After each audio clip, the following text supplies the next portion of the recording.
While we're getting our seats and before we officially start, just a couple of reminders. The card for Sheila is out from the front desk with Kendra, and with the envelope for anyone wishing to donate and assist in her healing journey. That would be appreciated. And also just a reminder that there are the various vendors and artists who have come and are in the room, I believe, adjacent, go and take a look. A lot of them have come from different parts of the province to display their wares, and hopefully everyone's had a chance to take a look at that over the weekend.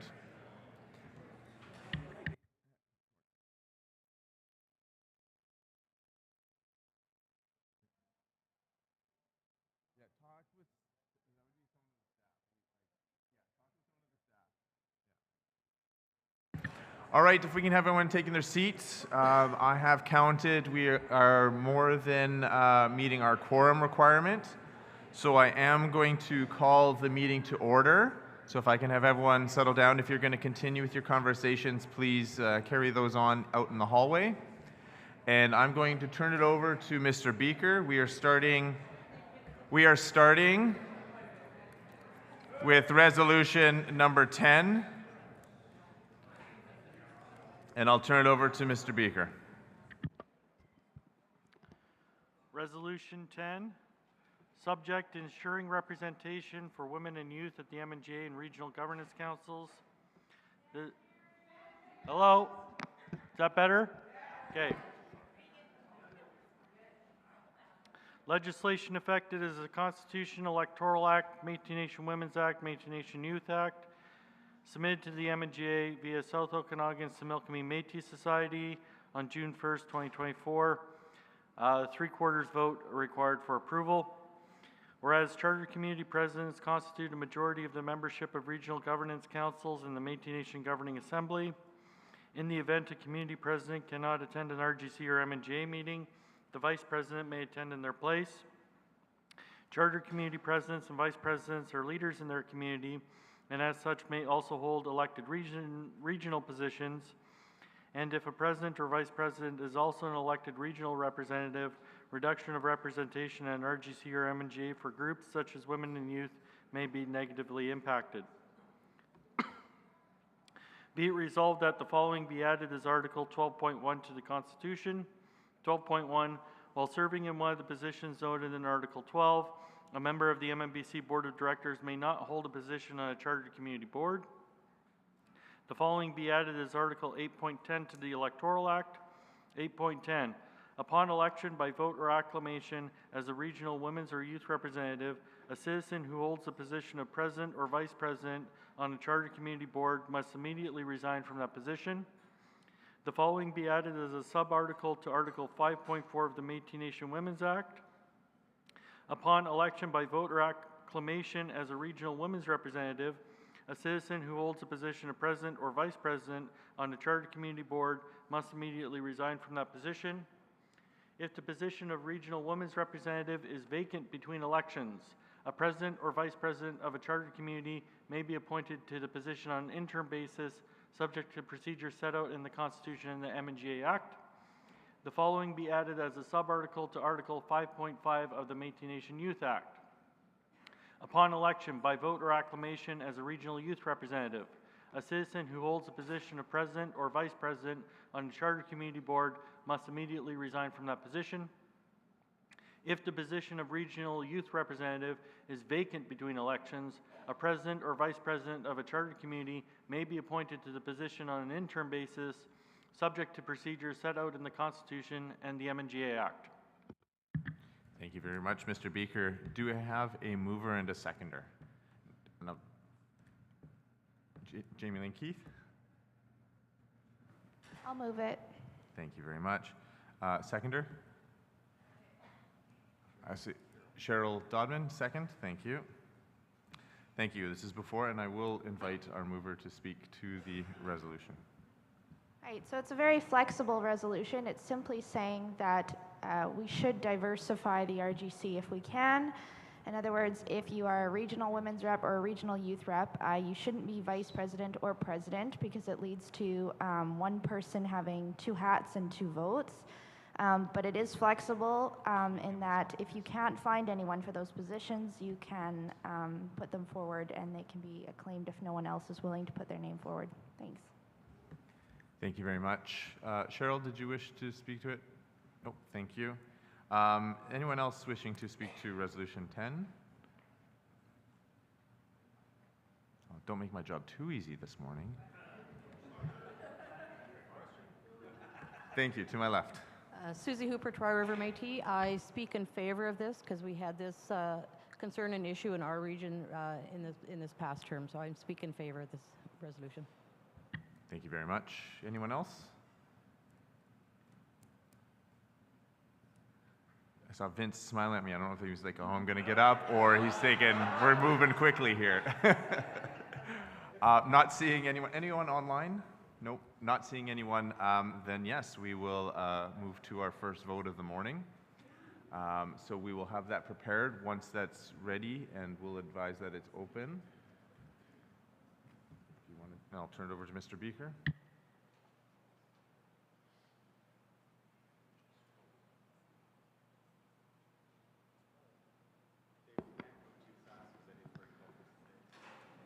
So Resolution 10 will require 3/4 of votes in favor to approve as it amends the Constitution. The vote is open in the room.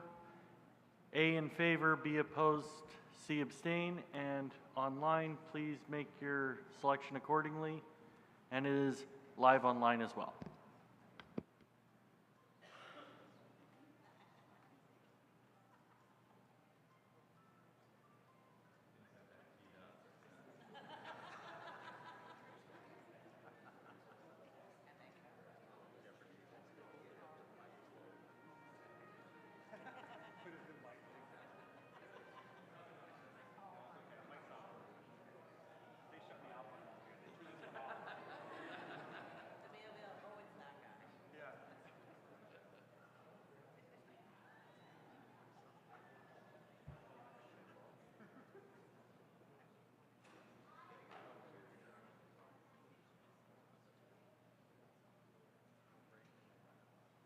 Okay, 5, 4, 3, 2, 1. Voting is closed.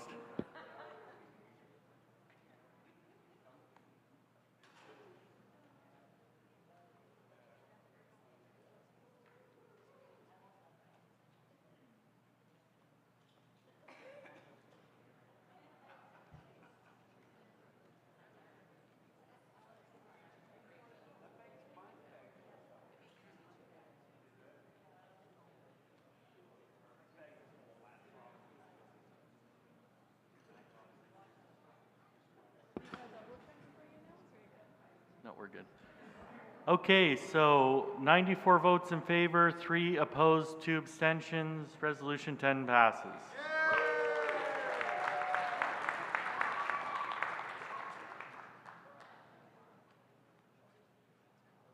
Thank you very much. We will turn next then to Resolution 11 in the book, page 114. Mr. Beaker. Resolution 11, subject MWBC representation at the MNGA. Legislation effective as the Constitution and the MNGA Act. Submitted to the MNGA via the Kelowna Métis Association on December 3rd, 2023, requires a 3/4 vote to adopt. Whereas the Métis Women British Columbia Provincial Chair, along with Charter Community Presidents and others, are equal members of the Métis Nation Governing Assembly. In the event a community president is unable to attend the MNGA, the Vice President may attend as an alternate community representative, and the MWBC Provincial Chair currently has no alternate to attend the MNGA. Be it resolved that the following be added as an additional sub-article to Article 29 of the Constitution.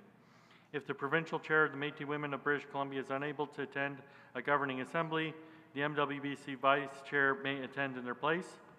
The following be added to the MNGA Act before Article 3.4.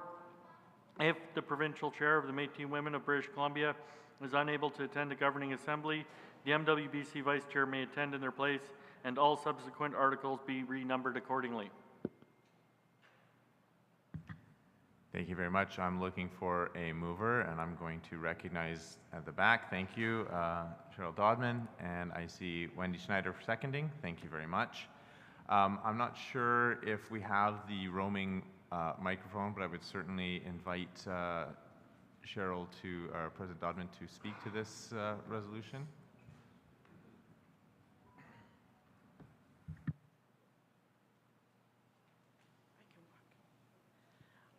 Just wanted to definitely support this going forward. We need to have someone to be able to step in if our women's chair is not available. So this, in my opinion, is kind of something we need to do moving forward because our women's voice needs to be heard. Thank you. Thank you very much. Wendy, do you wish to speak to it? Anyone else wishing to speak to Resolution 11? And I see someone coming to the microphone here to my left. Please go ahead when you... Yeah, I'm Minute Corsell, North Fraser Métis Association. I just want to say absolutely having someone else to come step in and speak to barriers faced by women, especially we know that there are many women facing gender-based violence, intimate partner violence. We have lots of women in specific regions like the North and also Region 4 who are at increased risk of harm, and just making sure that there is opportunity to bring those voices to the table if there's anything that impacts them, and ensuring that that's there. So thank you. Thank you very much. Go ahead, Carmen. Good morning, everybody. I just also want to add that our last chair was a young mom. So this is important for our women. We're women of the Métis Nation, and we need to support our women to be mothers. So if a mom needs to go and nurse a baby or can't be here because her children need her, we need to be flexible with this. Also, I want to just let you all know, in case you don't know, and hopefully you saw the other day, all of our regional women's representatives are duly elected and take the oath of office. So that shouldn't be a barrier to the vice chair stepping up. Thank you. Thank you very much. Do we have any comments or anyone raising their hand online? No? Anyone else? I've heard question. And before we get to that, and I know this has been a bit of a new tradition, it seems, started today, or yesterday, I guess, with the countdown. I know, this may be a good way to practice some of our culture and our language. My pronunciation's not the best, but perhaps we could lead with a count. If we're going to do a 5-second countdown that Mr. Beaker seems to have instigated, perhaps some Northern Michif, a Northern Michif countdown. My pronunciation's probably not the best. I believe it's Nianan, Newu, and I stand to be corrected, Nisto, Niso, Piyak. Got the writing here. Maybe we can see if we can get some of that. But anyways, we are not seeing any more discussion. We will turn it to the vote. I'll put the writing here in front of Mr. Beaker, so if he's leading us on that countdown. But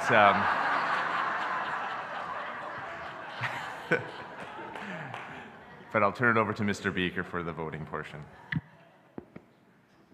This is a shared responsibility, but I don't want to share that with you. Resolution 11, it will require a 3/4 vote to adopt. Are we ready? Okay. So press A if you're in favor, B if you're opposed, C for abstaining. And please make your selection online as well.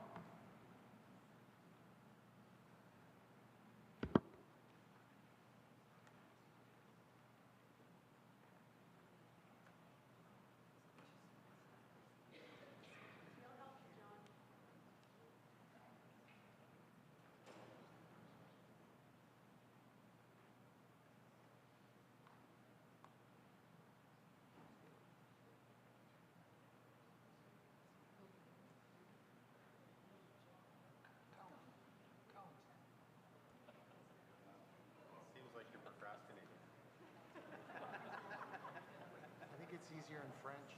Cinq, quatre, trois, deux, un.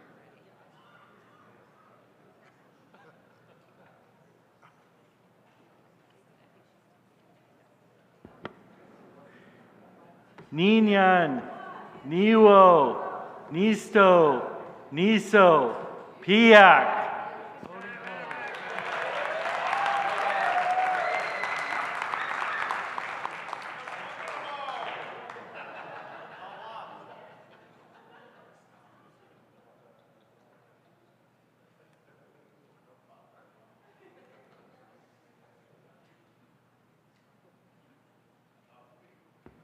Okay, the results are 103 votes in favor, 0 opposed, 0 abstentions.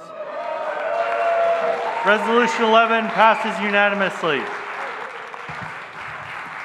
Thank you very much, Mr. Beaker, and everyone in the room. We're going to keep trucking along resolution, I guess I should say keep carting along. Resolution 12, I'll turn it over to Mr. Beaker. Resolution 12, subject MWBC Secretary Treasurer. Legislation effective is the MNBC Women's Act, submitted to the MNGA via Kelowna Métis Association on December 3rd, 2023. Requires a majority to adopt. Whereas the current MNBC Women's Act does not permit the appointment of a treasurer for the MWBC. On October 11th, 2023, the MWBC Provincial Governance Council approved the following resolution.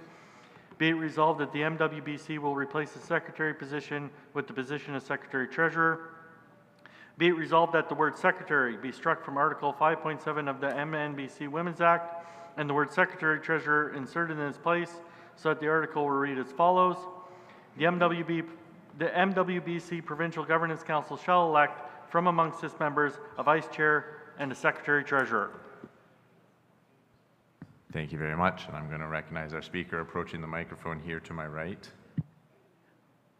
It was a privilege to be both the president and the women's rep, and these are some things that we were able to pull together that are needed in our governance. So I ask that you please consider voting yes for this one. Thank you. Thank you, Ms. Dodman. Seconder? I'm seeing a hand there. First hand I saw, Wendy Snyder. Thank you. So, Wendy or anyone else wishing to speak to Resolution 12? Don't jump up all at once.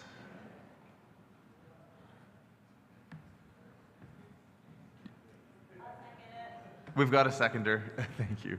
We're just looking for anyone wishing to comment or speak to it. That's all right.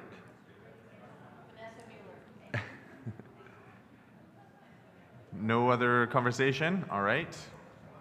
I'm going to turn it over to Mr. Beaker once again. Resolution 12 requires a majority vote to adopt. Voting is open in the room. Press A if you are in favor, B if you're opposed, C abstaining. If you are online, make your selection accordingly.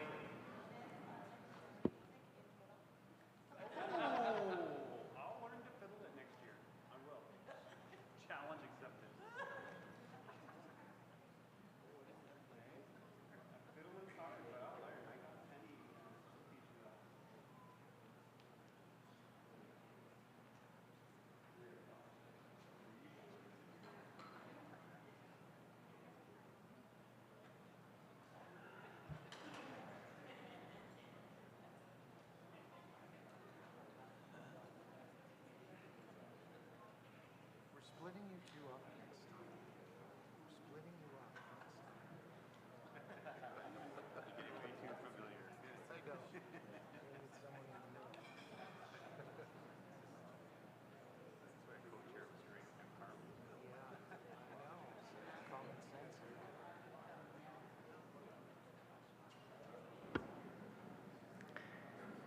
Ninyan, Niwo, Niso, Niso, Piak. Voting closed. It's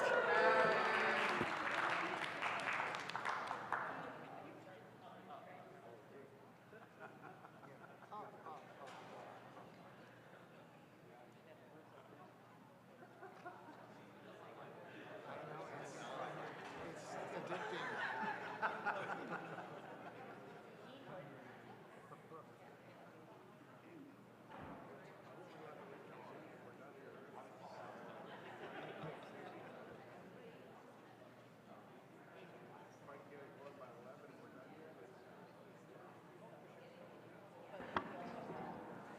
Okay, we have the results.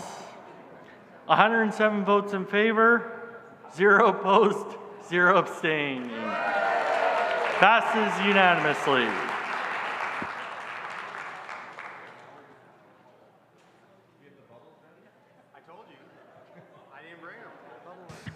All right, thank you. We are going to be moving to Resolution 13. Again, if we can just have the extra conversation kind of brought down a little bit. We're going to have Mr. Beaker go through Resolution 13. Resolution 13, MYBC representation at the MNGA. Legislation effective as the Constitution and the MNGA Act. Submitted to the MNGA through the Provincial Youth Chairperson on December 3rd, 2023. Requires a 3/4 vote to adopt. Whereas it is critical that youth voices are always at the table during discussions. In the event a community president is unable to attend the MNGA, the vice president may attend as an alternate community representative. MYBC elects a vice chair from among the elected regional representatives who can assume the duties of the chair if the chair is unavailable. Be it resolved that the following be added as a sub-article of Article 29 to the Constitution. If the provincial chair of the Métis Youth of British Columbia is unable to attend a governing assembly, the MYBC vice chair may attend in their place so long as they are at least 18 years of age. The following be added to the MNGA Act before Article 3.4. If the provincial chair of the Métis Youth of British Columbia is unable to attend a governing assembly, the MYBC vice chair may attend in their place so long as they are at least 18 years of age, and all subsequent articles be renumbered accordingly. Thank you very much. I will be looking for a mover and a seconder.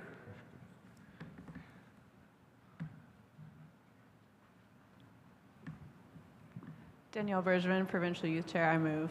Thank you. Do I have a seconder? Can you recognize your name? Remind me of your name?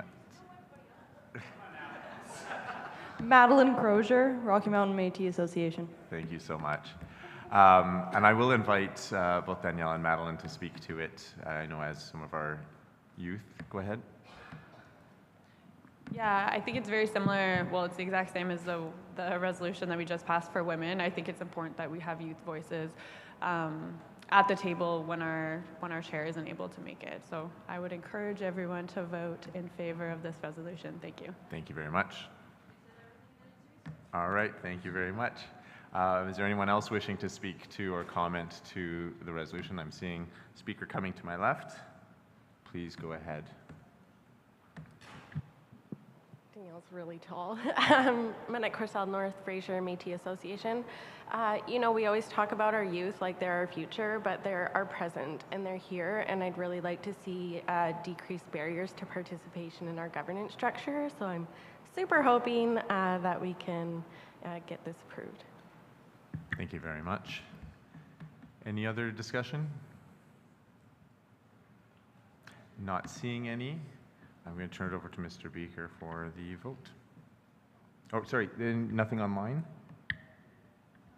All right, thank you. Resolution 13, as it is amending the Constitution, will require a 3/4 vote to adopt. Voting is now open in the room.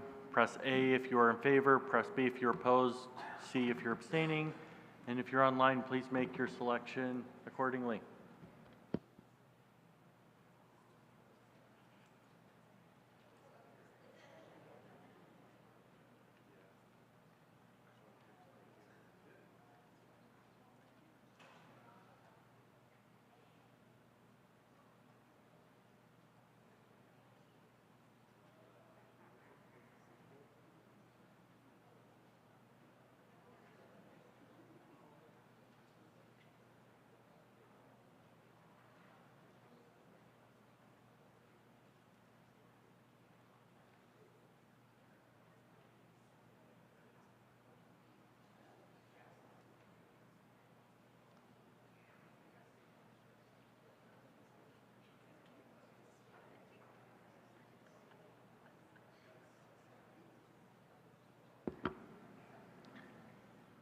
Nianyan, Niwo, Nisto, Niso, Piak. Voting closed.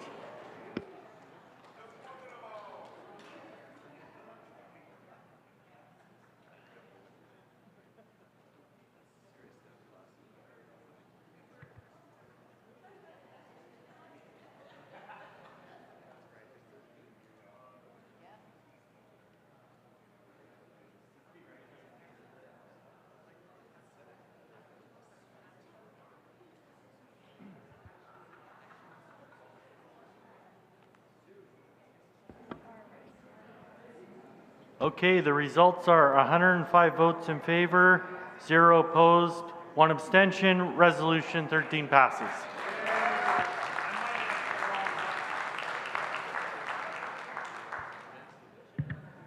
Thank you very much. Before we get to our last resolution, I just want to kind of note and acknowledge that how amazing we've been progressing this morning is a good carryover from yesterday, and the time that's now afforded us, even if we don't have bubbles to display that. So we will be proceeding with our final resolution, and then we've got a presentation that the youth will be doing very briefly. But we will have some time, I'm anticipating, unless Resolution 14 is going to take us a couple hours, which I don't expect it will. One of the items that was essentially skipped and removed for time constraints from previous parts of the agenda was the introduction and Q&A.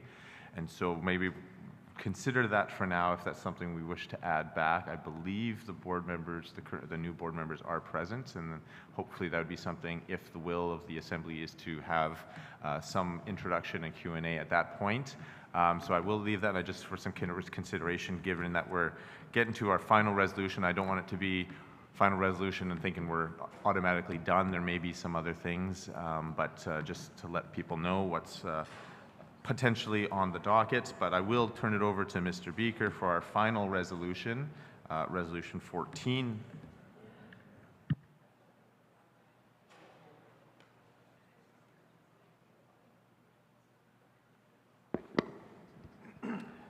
Resolution 14, updating the Youth Act. This affects the Youth Act, submitted to the MNGA via the Provincial Youth Chairperson on December 3rd, 2023, requires a majority vote to adopt. Whereas MYBC has gone through many changes since the previous election, and the Youth Act is outdated and no longer reflective of how MYBC operates. Be it resolved that the following changes to the Youth Act be made. Strike all instances of the Director of Youth and replace with Ministry of Youth Lead. In Article 5.2, strike MNGA Assembly and MNBC Assembly and replace with MNGA and AGM respectively. In Article 5.5, insert and on the MYBC Committee, so it will read, the 7 regional youth representatives each shall hold voting seats on the respective Regional Governance Council and on the MYBC Committee. Strike Article 5.7 and insert the following in its place. The MYBC Committee shall elect from among its members a Vice Chair and may elect a Secretary and Treasurer who shall be referred to as the Executive.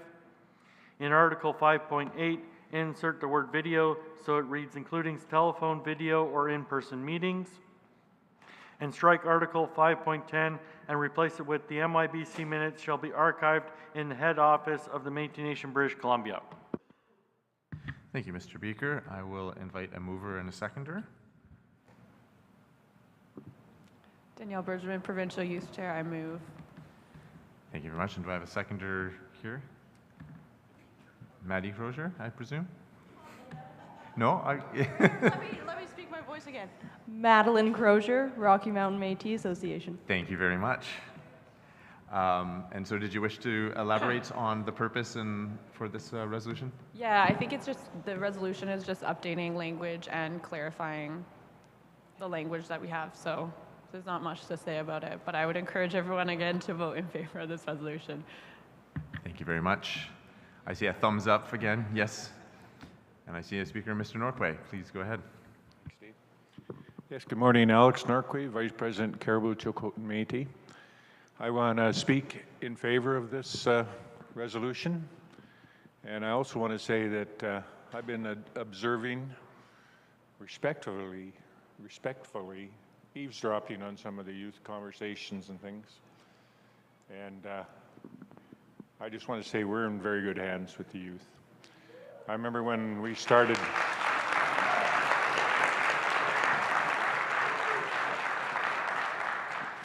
I remember back in the early 2000s when we started doing the governance and that, a lot of the youth that came there were just there with their parents or relatives or whatever, feeling kind of lost. Where are we here? And a few of them had enough gumption to say, why don't we have a say in things? And so that's when they started their movement of getting their own act. And I'm impressed. I'm very impressed with them.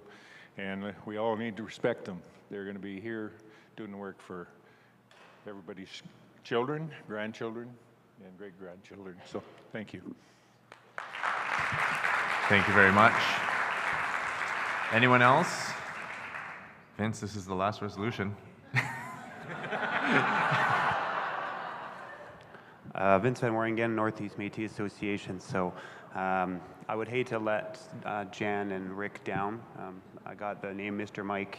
I thought it was for Magic Mike, but it's not. It's for being here.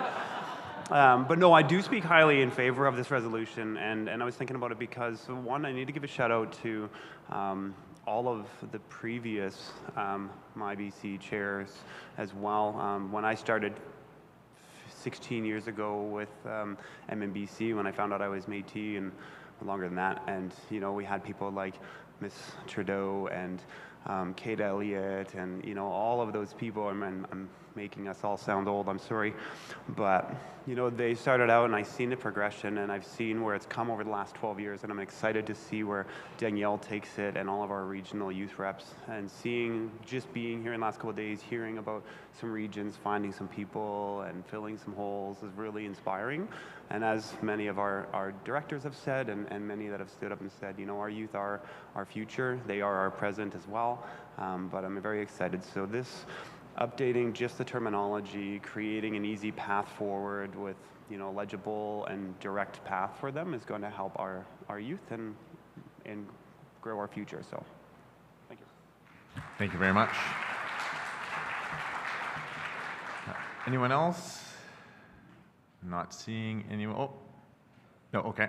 Not seeing anyone else. Anyone online? Nope, thank you. I will turn it over to Mr. Beaker. Resolution 14 will require a majority vote to adopt. Voting is open in the room. Please press A if you're in favor, B if you're opposed, C if you're abstaining, and if you're online, please make your selection accordingly.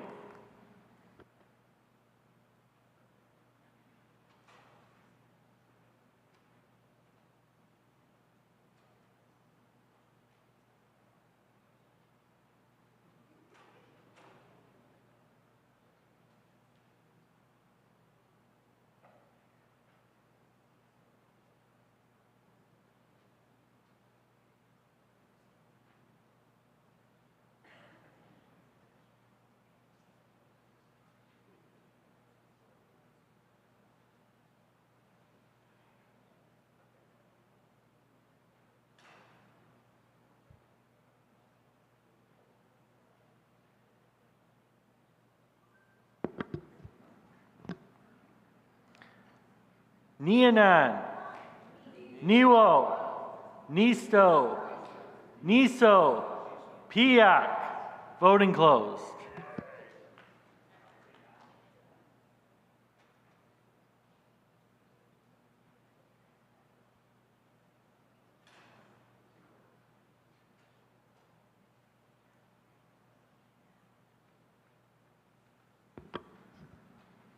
We should just schedule our AGM for Sunday mornings. We have 111 votes in favor, 0 opposed and 0 abstentions. Resolution 14 passes unanimously. So I think in that vein, I'm going to invite Danielle to come up and she's doing a brief presentation here. And so if you want to, take over the mic there. Go ahead. Hello, everyone. Okay, I feel like I'm kind of icing out this side of the room, so I'm gonna try and, okay, I'll move over. Okay. No, that's okay. That's okay. That's okay. So, I'm honored to be here. This is my first AGM as Provincial Youth Chair, and I appreciate the time carved out in the schedule, and I appreciate everyone's flexibility and us youth going rogue here. But I wanted to take a moment and honor one of our youth.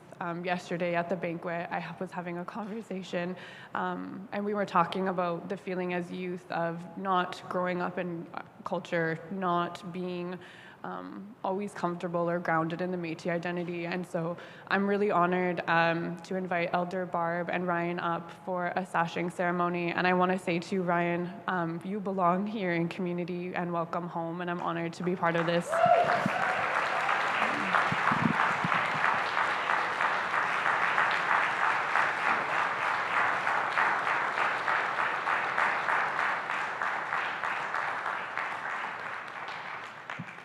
I'm not quite as tall as any of them. As both Alex and Vince have eloquently said, our youth are our future. And there's very few words that I can say other than to say on behalf of Caitlin, who is president of Métis Nation Greater Victoria, and myself as the elder within our community, to welcome Ryan to our community. My understanding is he has never received a sash before, and it's my pleasure to offer him this youth sash to wear proudly and to congratulate him on his first AGM and his first visit into community in a big way. So on behalf of my community and all of you in this room, I would like to welcome Ryan to the fold of Métis community members and to offer him this sash that he can wear proudly, as each and every one of us do. Thank you.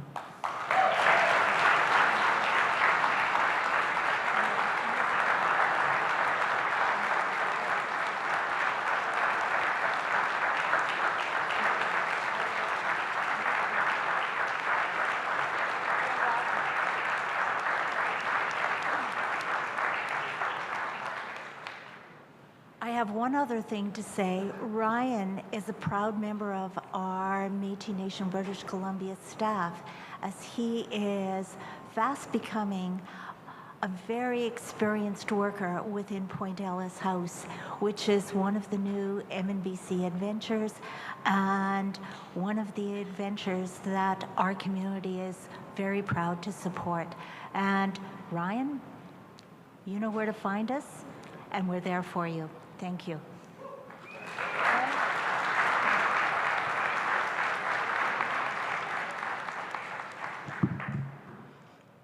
I know it's all over, but crying here. But no, actually, just kidding.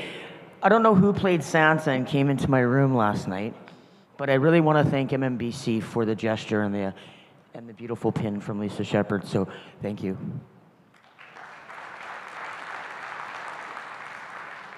Even though this is a moment of thank yous, I'm now putting on my other hat as being the women's rep for Métis veterans. And to all of those people who purchased poppy pins, thank you so, so much. We really appreciate it. And we look forward to seeing all of you wearing a proud beaded pin at Remembrance Day, which for us as Indigenous people is on November 8th. But you can also wear it on November 11th when we honor all veterans. Thank you. Thank you very much. And I also just got told that it's Lisa Shepherd's birthday today, so maybe we should sing happy birthday. Pixie, to you. Happy birthday to you. Happy birthday, dear Lisa. Happy birthday to you.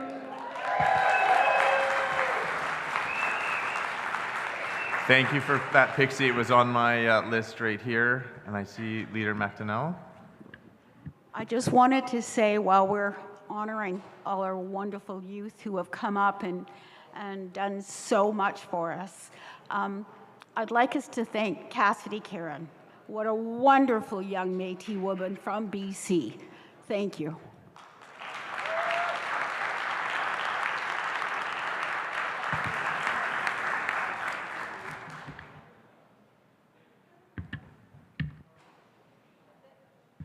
Sorry. So what we're going to do, we are going to, and Walter Coach and the board is ready to, what we'll do, we'll take 15 minutes so the board can settle at the table. Anyone can use washroom or get whatever water, anything that they need. So we'll come back 9:45 and for the Q&A and our final portion of the business of the meeting.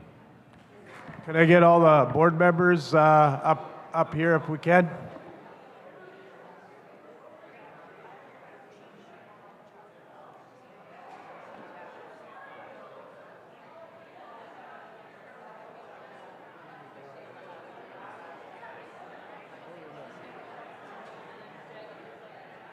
Do we have our team ready to start our meeting as soon as we can? So once we're done out of here, we'll go straight to the meeting. Oh yeah. Well, we'll have about a 20-minute break or something before we do that.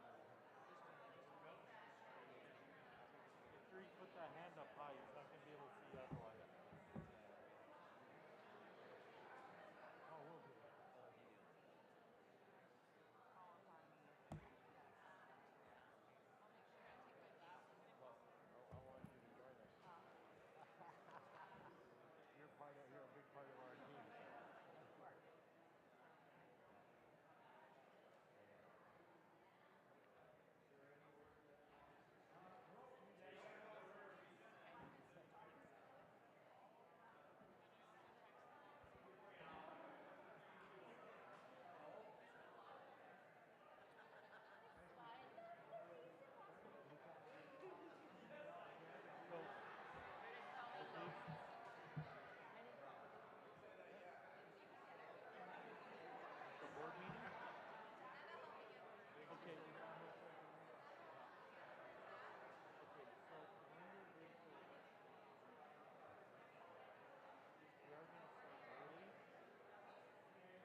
And our Region 3 Director and our Vice President, great coming into the room.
All right, if we can have everyone come back into the room.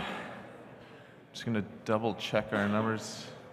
Judah, how many do we have online right now? Thank you. 1, 2, 3, 4, 5, 6, 7, 8. Go to the B5.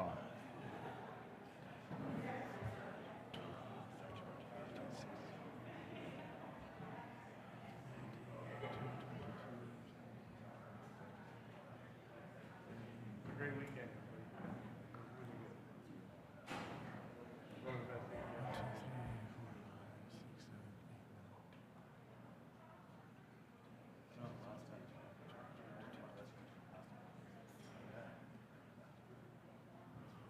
All right, we do have quorum between the room and online.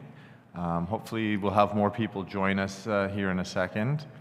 What we're going to do is I'm going to invite each member of the board, and we'll just kind of go in order from our left. So we'll start at the other side with youth and women first, but what we'll do is if I can just 2 minutes to introduce yourself.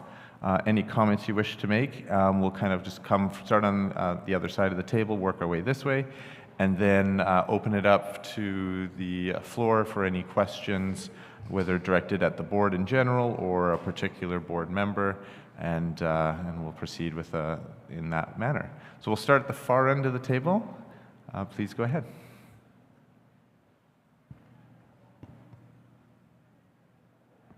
Oh, hello? Okay, there. Hello everyone. My name is Danielle Bergevin. I am the newly elected provincial youth chair. On my mom's side, both of her parents immigrated from Norway to Vancouver, and then on my dad's side, we're Métis from the Red River settlement, and some of my family last names are Cyr, Dauphiné, Hughes, Berard, Martineau, Ouellette, among many others. I'm very excited to be here and to be working on behalf of and in support of the youth. It's something that I am very passionate about. On the previous MNBC Council, I had the honor and privilege of being the vice chair, and so I'm looking forward to continuing to move forward in a good way for youth. I'm sure that as other people share, I will realize that I have forgotten to say many things, but I am just going to leave it at that and pass it along to Carmen. Thank you. Thank you very much.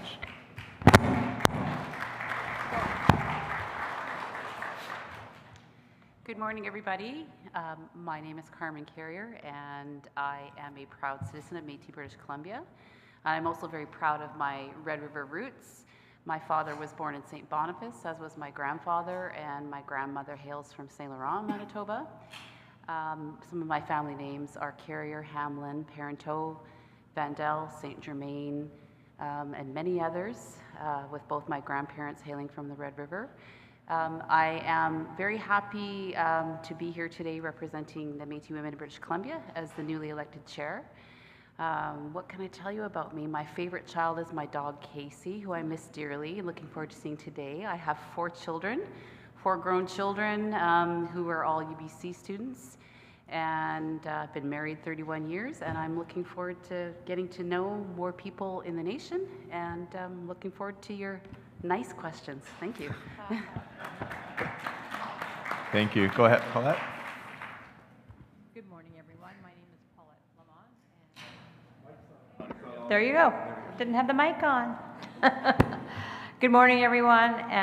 My name is Paulette Lamont, and I am the re-elected Region 7 Director. My chartered community, which I'm so proud of, is the Fort St. John Métis Society.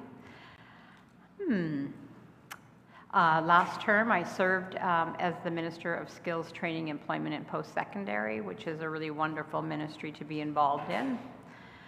I'm going to put it out here because this is something that I ran on, and I was able to have dinner last night with Miss Caron, and I told her what my aspiration was for the next 4 years, and she really supported it and said, I'm sure that we can get you some help. But what I want to do over the next 4 years, and the board of directors who are here with me, they know that when I set my mind to something, I do it.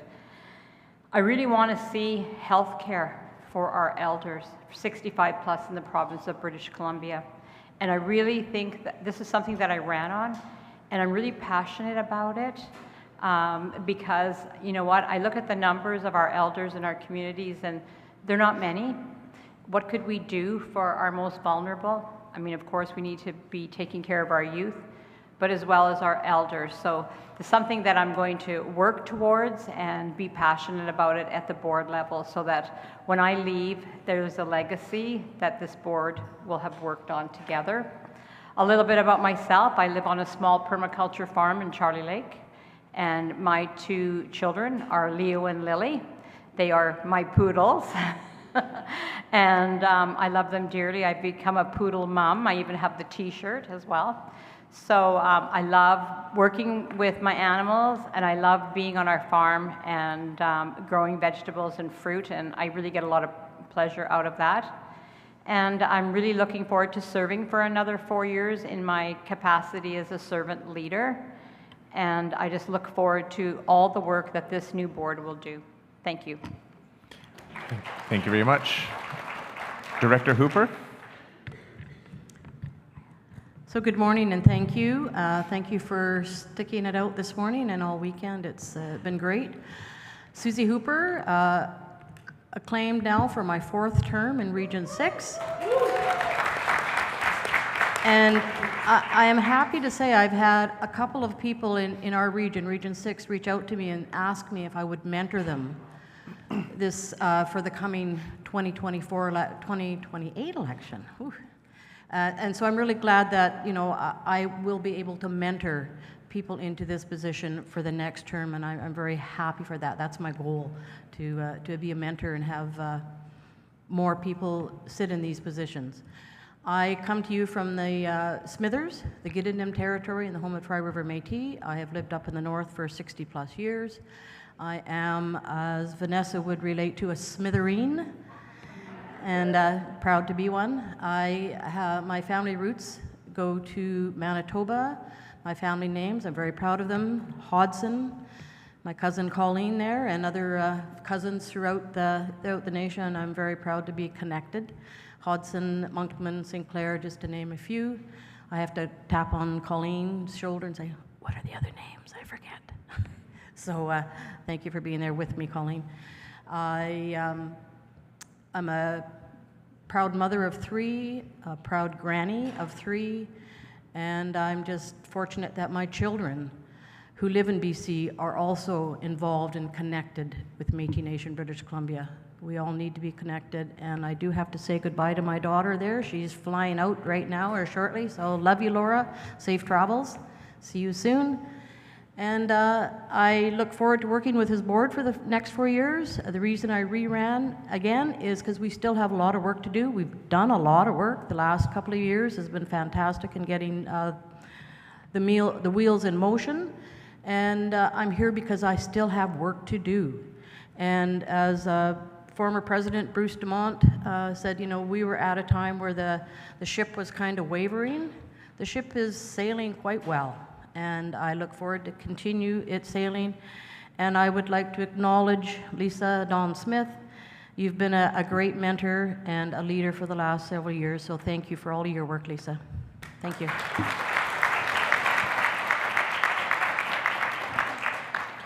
ahead, Director Gervais. Yeah, excuse me. I just got that light right in my eyes, so I might lose my concentration a little bit. Anyway, really proud to be re-elected for the third term, and the first year I ran on a platform for cultural language and history. It was because I got both parents that are Métis, and I grew up in Saskatchewan and that tradition, and I knew that I could come to some help for the nation. By the way, Gervais and Falcons are inherited from the Manitoba Batage line. So my reason for running for the third time is I want to carry on what I learned and provided for the nation for the last previous terms, and that's to keep with the culture and make sure that everybody's up on their culture and to keep it strong. I also had the ministry of the elders that I was really proud to represent. I thought there was a need for that age, and it was really good to me. I had a lot of support in my own region.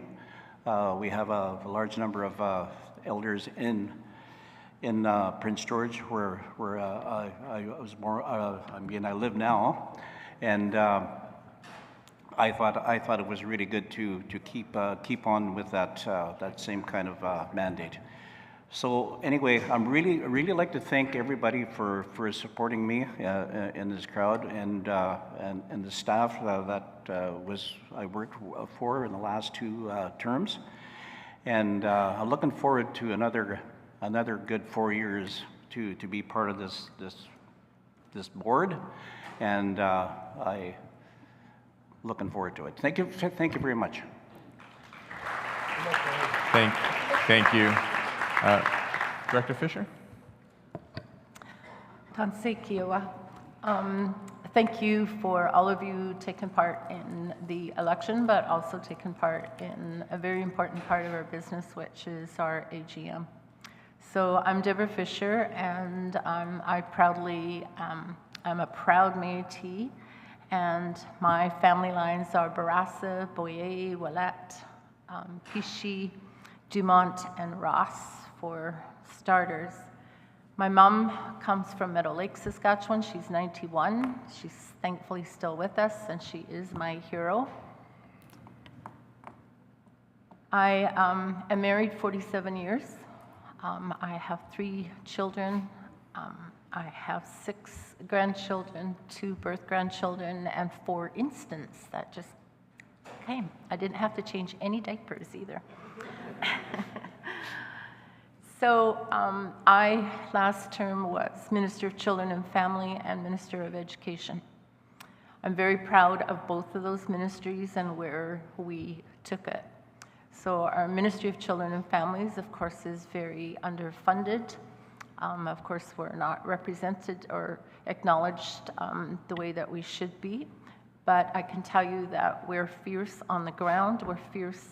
Our little team does whatever they can. You have absolutely incredible people backing our families and our children.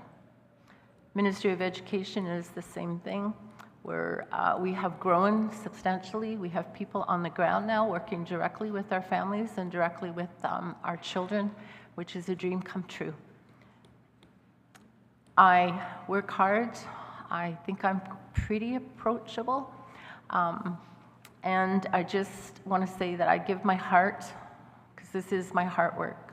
Education and children is my heart work. It's been my life work, and I will continue.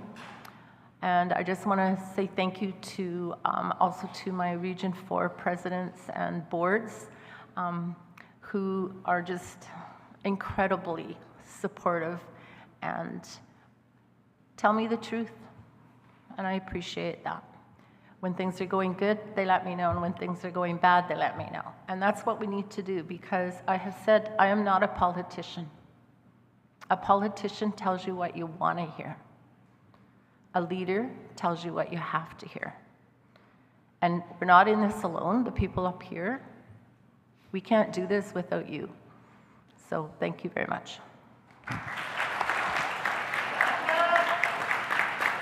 Thank you very much. Director Gladue. Perfect timing. I was like, sorry, I gotta go, call. I remember one time eating so fast, I was like, we had a 911 call. I'm just, the reality of my past career. But first of all, my name is Dean Gladue, and my name that was given to me as a boy when I was little was, what was it, Leanne?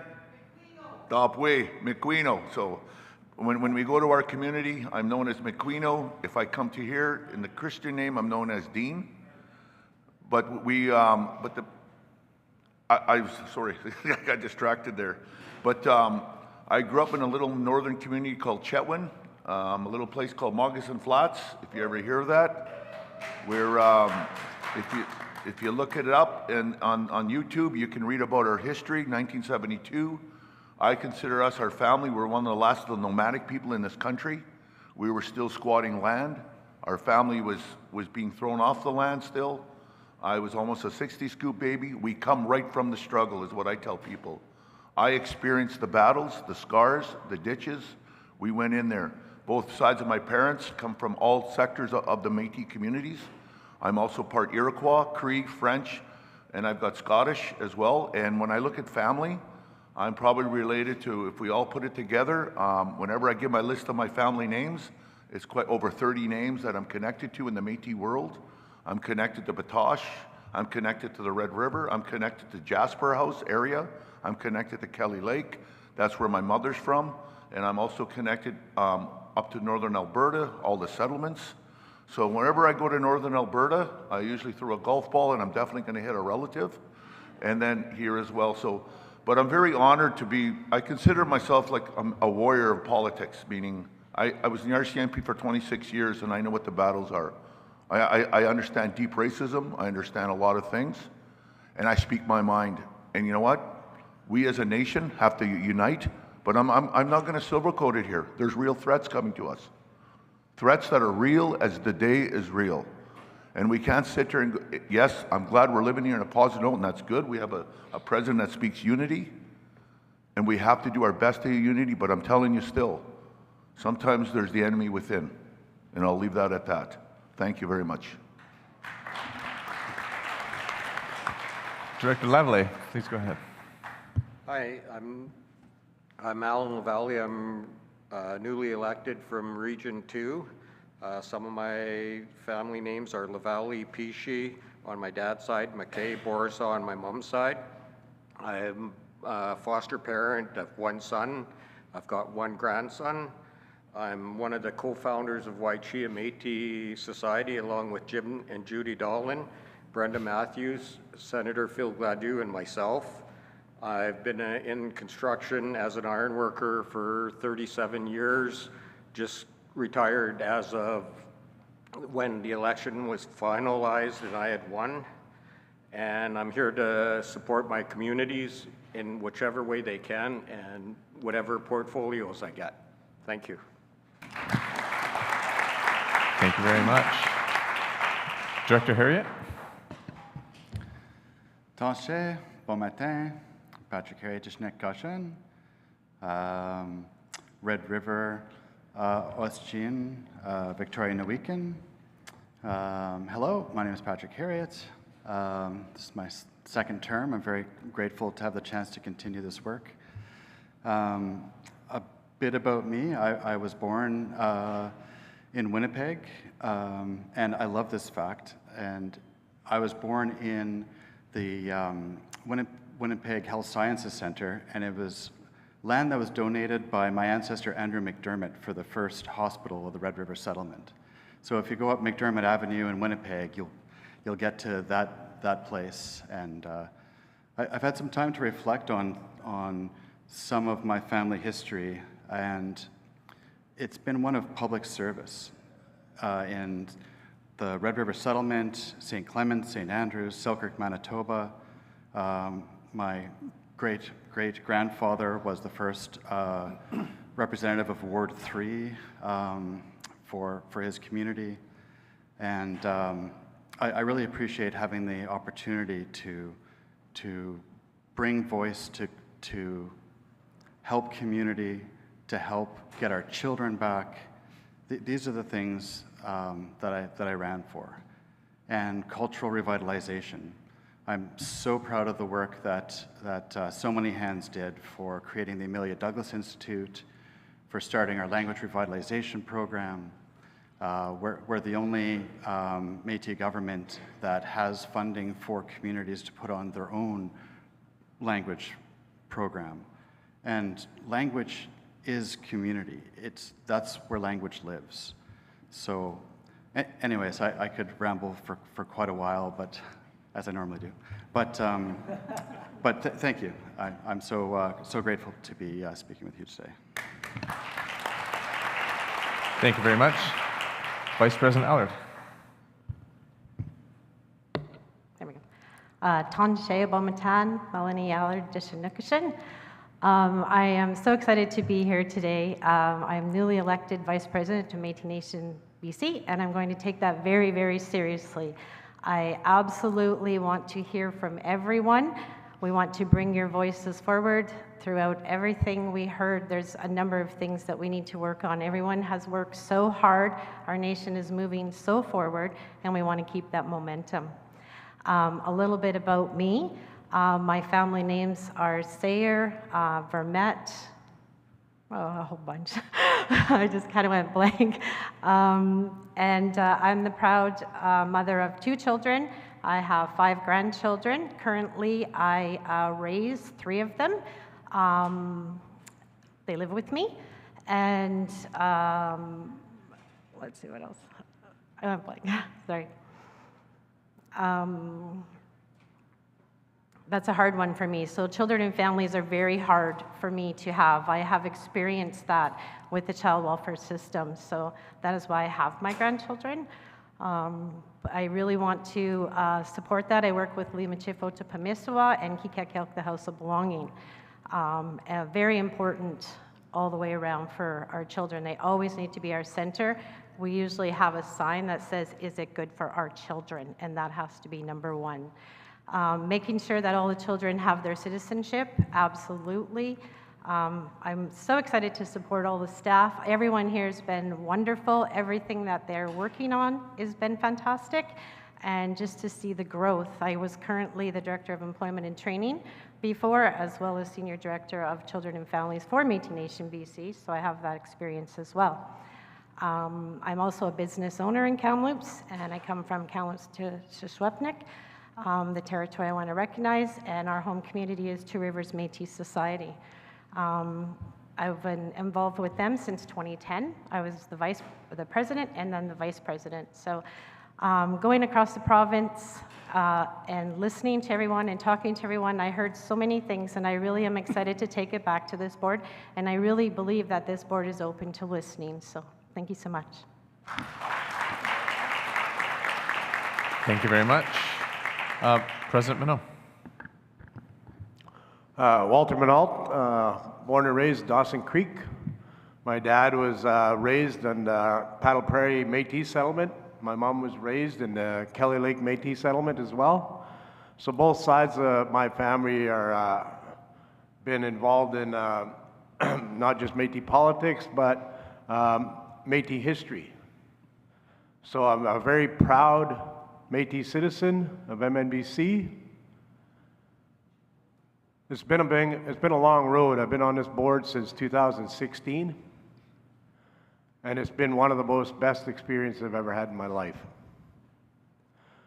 I have to take my hats off to one of our highly respected elders in our community. This lady pushed me for like a couple of years to get involved in politics. You know, she said, "We need somebody with a big mouth," is what she told me. So I take my hats off to Sadie Lucan, very highly respected elder of our community. Without her pushing me and encouraging me, I wouldn't be in this seat today. I also like to take my hat off to an amazing region that's given me so much support over the last 8 years, encouraged me to move along, and helped me to get where I'm at. Region 1, thank you guys so much for everything you've done for us. I appreciate all the people across province, all our Métis citizens, all our communities. We'll be working hard to ensure that our community initiatives are brought forward. We'll be looking at all our communities for guidance, all our community leaders.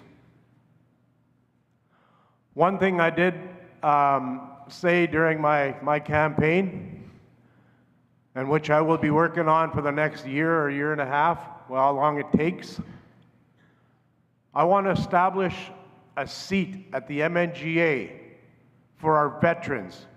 Our veterans have been with us for so many years.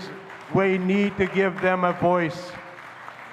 I'd like to thank our veterans very much for everything they've done for us for all these years and the honor they have given and instilled on this nation.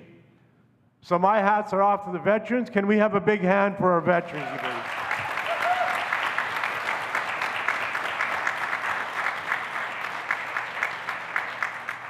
I also want to show our respect and admiration for our elders. We will be forming an Elders Advisory Council right across the province. We will be allowing them to establish how they want it put together. The more elders involved, the better our system's going to be. So I encourage as many elders to get involved in that as possible.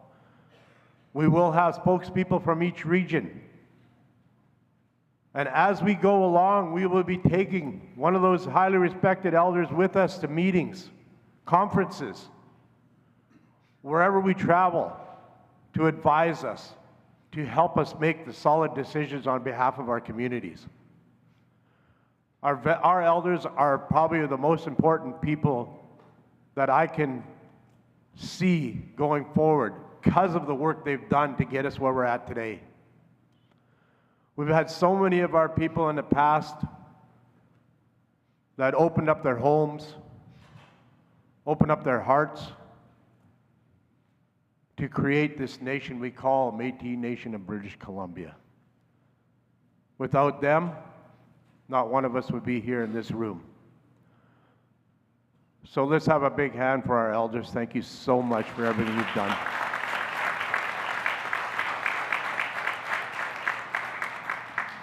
And just to end it off, I'd like to get all our board members to stand up, please.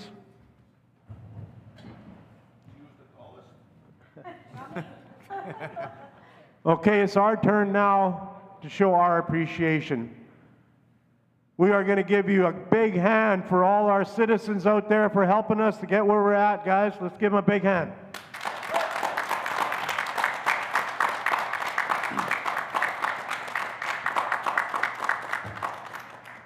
Thank you guys so much for everything you do. Thank you very much. It's great to get to know the new board that we're all going to be working with in the next 4 years. And I'm going to invite, this is the Q&A part, if there's any questions. The Q will be out there, and hopefully the A's will be up here. So now I saw there was a bit of fight going on, so that let Mr. Crozier sneak in first. So I'm going to recognize Mr. Crozier. Sorry, Vince. Thank you guys for stepping up and serving again. And in the last 2 years, I've gotten to know some of you more than others, and I look forward to a growing relationship with the board on behalf of Rocky Mountain Métis Association. So my question is in regards to IGB status. Where are we as a nation in attaining that? Is there a timeline that you can share with us? And and don't have to hold you to the timeline, but just something that I can take back to our community and say we're close, or we're 6 months away, or we still have a fight ahead of us. I'm just curious. Thank you. So the IGB status, we have no control over it. It literally is the hammer that the government holds over us. All we can do is prove that we deserve it, and we do. We're the only province that doesn't have it. So it's a political game, and I can assure you that everybody on this board previous, and I know that the new board will take that to every meeting that we go to. Because with IGB, it allows us then to properly act as a government and be properly funded as a government, and most of all, it will also give us the opportunity to show that we deserve it. We are ready. They just need to let us know that we've got it. Oh, IGB status is Indigenous Governance Body status. Add if you need to, please. So I'd also like to speak a little bit about that.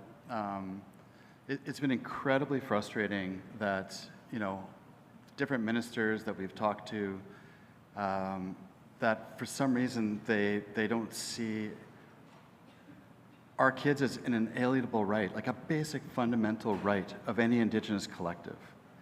So it seems like they're tying that up with a whole bunch of other sort of nebulous rights assertions, as opposed to it being, like the Government of Canada said that they shouldn't be in court fighting Indigenous people over their kids. Well, they're still there. But I can say that we've done an incredible amount of work with incredibly excellent staff, and I see we will be ready to make a big push within the next year, is my estimation. I try not to overpromise and underdeliver, but I'm feeling pretty good about that. Just as a side question, did Murray Rankin's declaration on Friday accelerate it, or was that just simply I really wish you guys could have your rights? It just seemed ingenuous and yet lacking any teeth. Hey, that's my opinion. That was my opinion. So it all helps.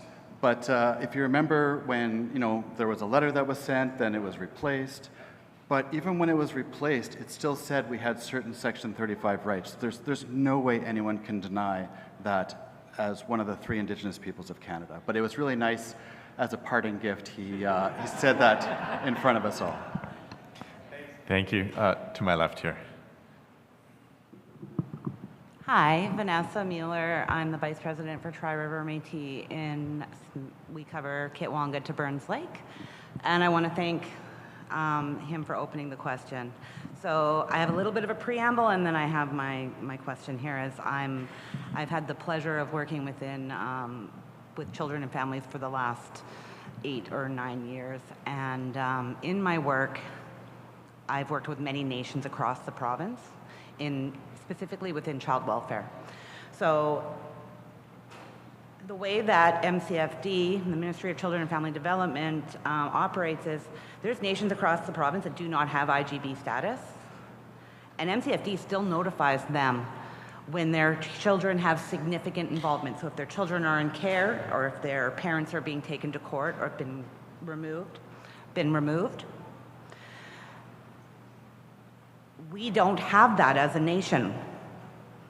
Right now, if there is significant involvement with a Métis family and they disclose Métis citizenship, any notification goes to the Métis Commission for Children and Families. So that commission was created by the provincial government. It is not ran by our leadership. They have their own board of directors, and they are not accountable to the communities that are chartered. So when children come into care and they're Indigenous, a social worker is mandated to call their community. They have representatives that are designated for the province. And that's where we find out who the aunties are, who the cousins are, who potentially could care for these children and keep them out of care. when a Métis child comes into care, it's told to the commission. The commission does not engage with the local community. So in one instance in the last 8 years, and Susie would be aware of this, is that a guardianship worker within MCFD, knowing I was involved with our board, approached me because there was a Métis child in care in a non-Indigenous family in our valley, and we had no idea. How are we going to involve them and envelop them? And they weren't quite citizens yet. Those children are citizens now. And we reached out. Well, of course they can. We didn't even know about them. And that was quite a few years ago, but I picked up the phone and I phoned Colleen's predecessor and I said, why aren't you telling us when our children are in care? How can we help them? How can we find them homes? How can we do anything? And he said, it's a violation of privacy. Whose fucking privacy, sorry? Like, the children need the communities. In every other Indigenous community, the nation is aware of where their children are, who they're placed with, and are engaged with. The Métis Commission does not represent our nation. And at least once in the last term, there's been at least one court case where the nation has had to stand against the commission. So when are we kicking the commission to the curb? So they have been kicked to the curb. Woo!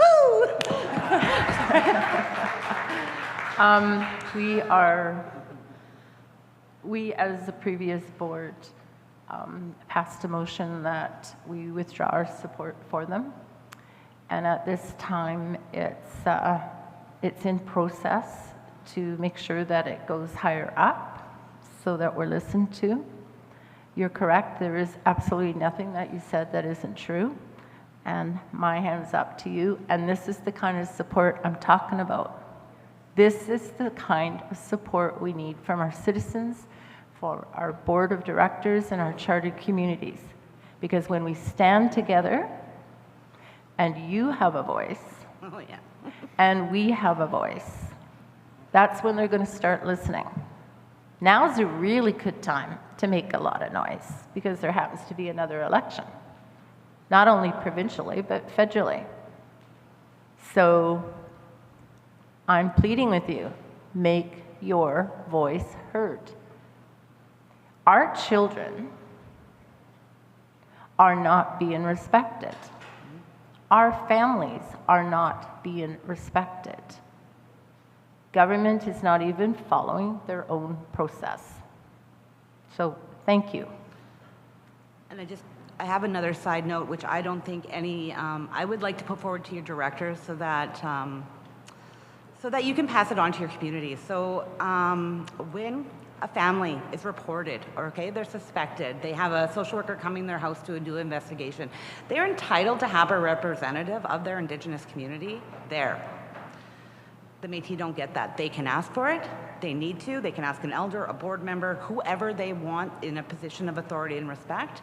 It's not yet a funded position, it is for every other nation in the province, but they have that right to have that representation when they're engaged with MCFD in a child protection response. So I would really appreciate it as a community member that if you pass that on to your families, they need to know. Thank you. Hi. Sorry, I just wanted to add to that just a little bit. From my understanding, the Commission also does work with Métis service providers. And so the Métis service providers do notify the delegated agencies. I know they lack in the community side. And I also know that we have 2 other communities that also broach on working with the Commission. So I just want to say there is a little bit of working with them. And there are people that live north of Kamloops, right? Yeah, so, well, in Williams Lake too, and what right? the Commission does for children in care is to mail their white foster parents a package and a sash. That's what they do. That's how they involve their children.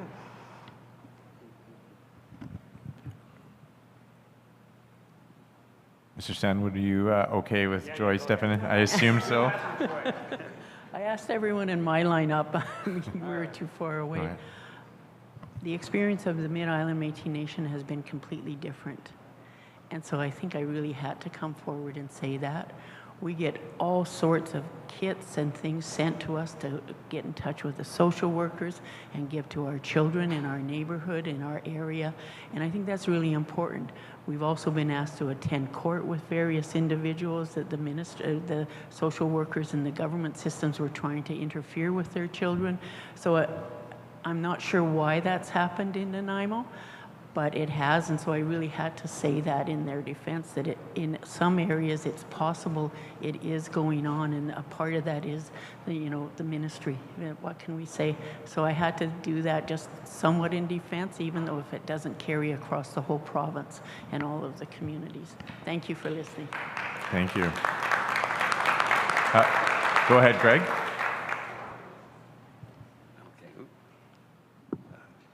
Can you hear me? Yeah. Greg Stanwood, North Fraser Métis Association. I have a question. First of all, I'd like to commend the board here for their great work they've done in housing, for affordable housing. And I know that they've accomplished quite a feat.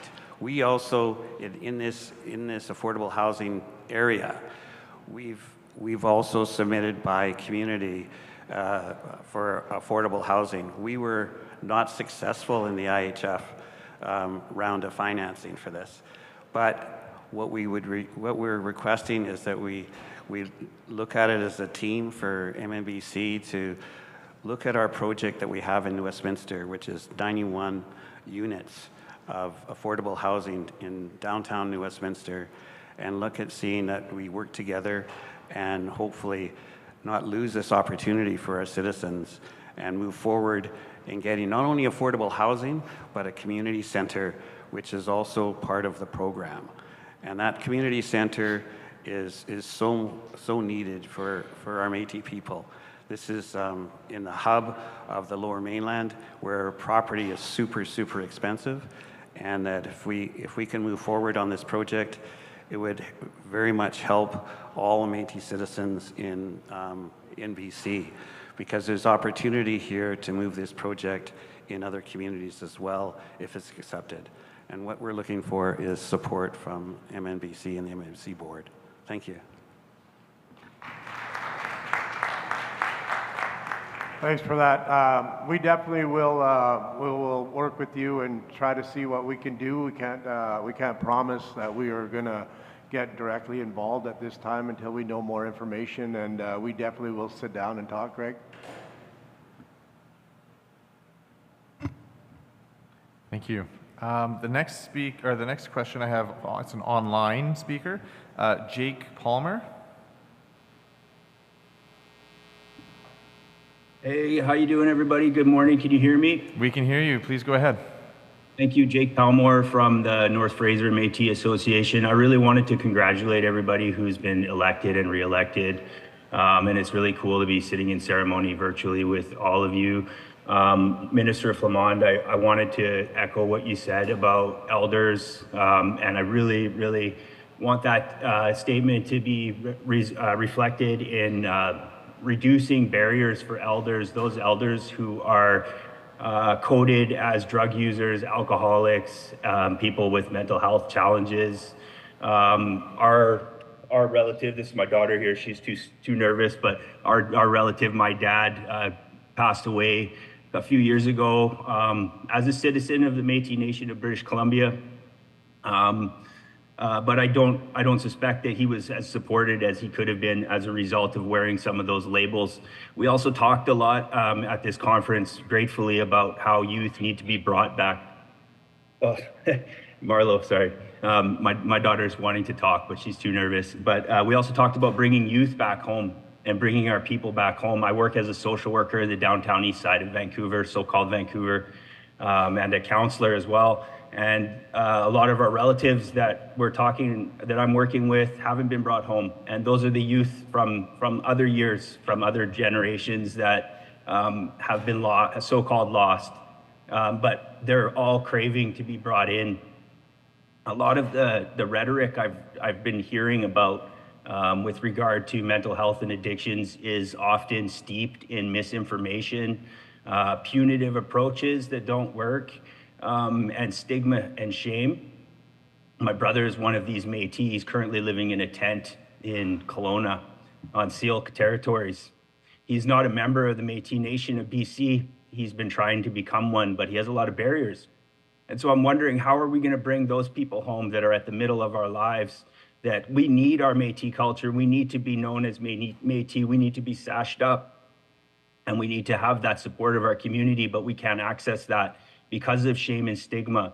So my question is, how are we going to have discussions about harm reduction, safe supply, meeting people where they're at, bringing our relatives home when they're at the middle of their lives and they don't want to come home because they're afraid of the stigma that they're going to face because they use illicit substances?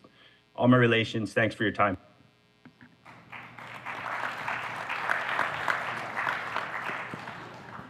Thank you very much for your support and your concerns. And I think that the number one thing that we need to do as Métis people here and in the province is we really need to stop labeling. I think it's very, very unfair for us to be doing that to our brothers and sisters that are out in the street. Yesterday I had a conversation with, and I believe that they were all elders. They're visually impaired, and they were here at our AGM, and they, you know, really pleaded with a few of us board of directors that we really do something for them as well so that they can participate in the government. What we need to do is we need to meet people where they are. And I mean, I was raised a true Métis. I knew I was Métis from the time I was born. Both my families are Métis. And I really grew up in the Métis values and, you know, of caring and sharing and taking care of one another. And I'm sure a lot of the elders that are sitting in the room and you as Métis people can understand that. So, you know, living in a tent, not having citizenship, we really need to have, like, I'll just for a better word, street navigators that go into the streets and help these people that are there. We just, recently in Fort St. John, we had a couple living in a tent. We are fortunate, and, you know, Greg, about building community homes or housing projects in your community. I mean, we were fortunate that we had the Crosstown apartments. And then we had another incident last week with a man and his 14-year-old daughter that didn't have nowhere to live. And so, you know, thank that we had Crosstown apartments, so we're able to house them. So I really think that we need to, yes, bring our youth home. There's a lot of discussion about it, but it's also we need to stop labeling, and we need to start working with our people that are in the streets. And you know, a lot of those people that are living in the streets, I know that they're 65 plus, and that's why it's very important to me that we as a board of directors and as a nation take care of our elders, because there's a lot of, most of the calls that I get back home are for elder support. They need help with prescription glasses, they need help with hearing aids, they need help with walkers. It's mostly calls from elders that they say, Paulette, I don't have the money to purchase these things that I need for my health. And we, as a nation, need to take care of our elders. Thank you.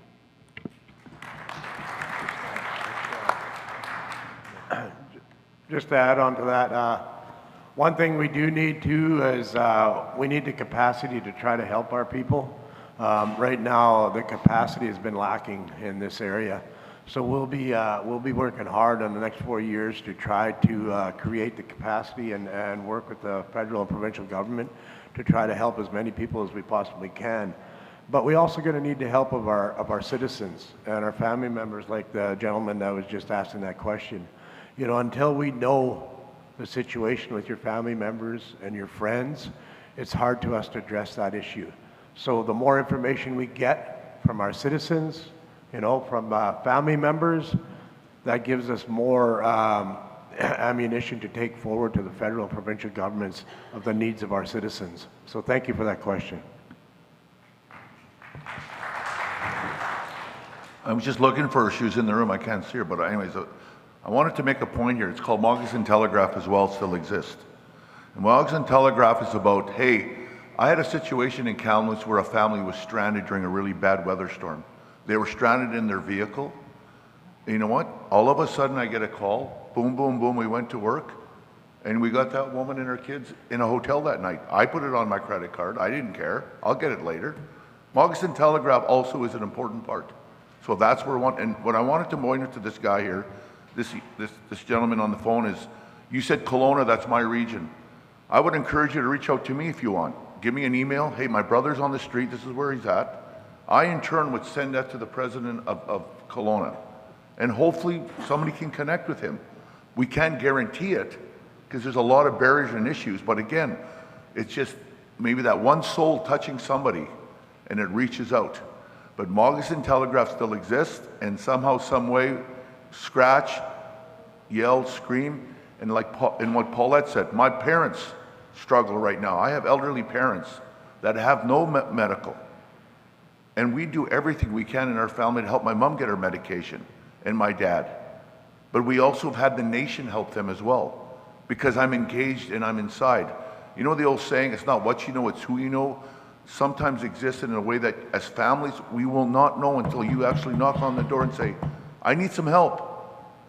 And that's what I love about Betty, she's sitting there. Because Betty's the kind of person that comes and yells at my door and she won't leave until we figure something out. So Moccasin Telegraph still exists, so thanks. So this issue is incredibly near and dear to my heart. So I've been working with the Indigenous Community Advisory Board for Reaching Home in Victoria for, well, I'm actually the founding chair of that. We finally have our own Indigenous Advisory Board for the Indigenous stream of homelessness funding in Victoria. But also, thanks to President Lisa Smith, I was able to take a seat on the provincial Minister's Poverty Reduction Advisory Committee. I'm looking to work with as many people as we can in order to know the statistics of our people out there, to find the resources. From my understanding from my work in Victoria, and it sounds like it's similar on the downtown east side, if you look at the numbers, it's about 1/3 of the people experiencing homelessness are Indigenous, and about 1/4 to 1/3 are Métis. So it's 10% if you look at it like that. It's astounding. And I know that there's people doing this work. I know that in Kamloops, I believe it's LMO that is doing that work. And I know that our community in Nanaimo is represented on the Reaching Home doing that work. So, and we're looking at all the point in time counts, making sure that Métis is data that's collected, so we know where our people are, we can find them. So, and we're working on a Métis-specific poverty reduction strategy. So we are doing that work. We're looking to make those partnerships because it is super important. And it's not something I talk about a lot, but as a youth, I have lived experience. So I lost friends. And I know that people are concerned about their children, about their grandparents. So we will be getting that work done. Thank you. Sorry, I just want to add to that. So Patrick is right. Through Kamloops, if they reach out to us at LMO, we also have the Reaching Home. So I would definitely also be interested in connecting. Thanks. Thank you. I've got 10 speakers, 11 speakers, and so I'm going to 12 speakers because I see, are you in line? Thank you. Oh, okay.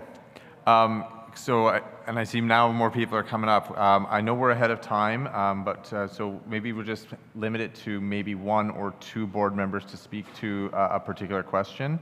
And I'm going to start timers for the questions themselves so we can still proceed and make sure that everyone gets a chance to ask the questions.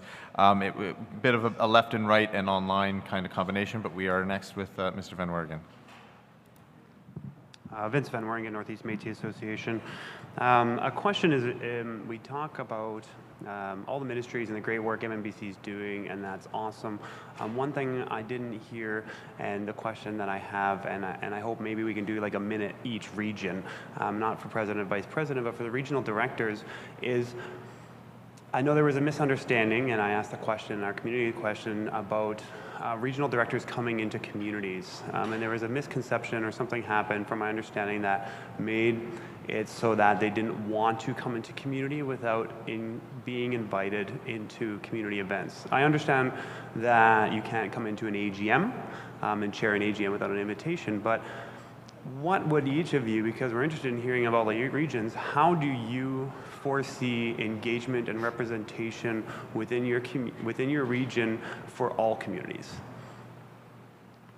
First of all, I'll just clarify the first statement you made. What happened is there's no rule or regulation that makes that we can't go into a community without invitation. But what happened is we had a director go into a community, and that community got really upset because that director came in unannounced and uninvited. So what we decided amongst this board at that time is not to go into communities unless we were invited. It's not a rule, a written rule or a regulation. It's just something that we figured we need to present to our board members to respect each of our communities, to expect their process, to make sure that, the invite was there before they came in to interrupt their meetings or their gatherings or anything like that. So it's not a written rule. Okay, if I may though, could that not be a one-off? Because as a volunteer, I would love our regional director to show up to everything she possibly can, but I may not be able to invite all the time. So when it's open to all, it's open to all. If an individual or a board member or a director or somebody was to get offended by it, which happens, I don't think that the other directors should not be able to do that. I respect the rule that you guys have and understand it, but maybe that's something that comes forth to the MNGA and goes through in a constitutional way or in a legislative way and not affecting, because I would love to have and see it. I honestly, I forget. I do. I don't have time to go through an email, and I should do better. It's on me as well. But with that, thank you for the clarity. Just really, if we could, how do you guys plan on engaging all of your communities and representing your region, because you guys do a fantastic job, I know, but we would love, the community would love to hear and was interested in all regions, not just ours. But I'm just going to make it clear that I'll come into your community if I'm invited. And in the past 4 years, I'm not pointing any figures at communities, but even as the regional director elected, I wasn't even invited to AGMs. There's a couple communities. I really believe that I have great relationships with most of the communities. I speak on the phone with them every week, sometimes every day. But my standing rule is that if I'm invited into a community, I will come. I'm just not going to show up. You are your own society, and I want to have an invitation to come to community so that I'm able to engage correctly.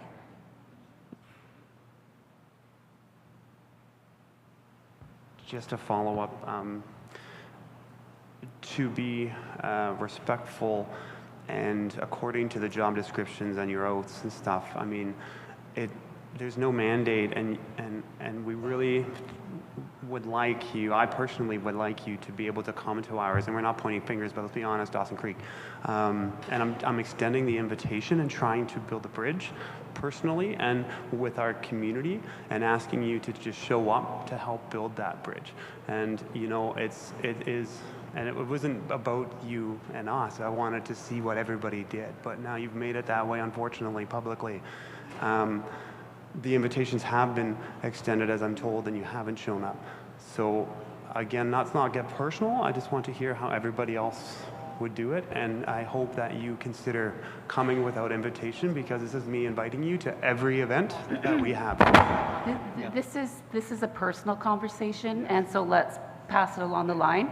And we are men and women, and some of us may be non-binary, so please don't just refer to us as guys. Thank you. So what I recommend is maybe just have a conversation with each of the directors after the fact, and then they can address that situation with you, if you don't mind, just to speed up a little bit of the time that we have right now. Sure, but this wasn't for me. It was started off for the community, for everybody watching or... Right. So Region 6, I attend all of the events if I can, whether it be virtually or in person. I have a great region. I'm thankful for my region. And to the fact that I just show up whenever I can. If I'm driving through, I will show up.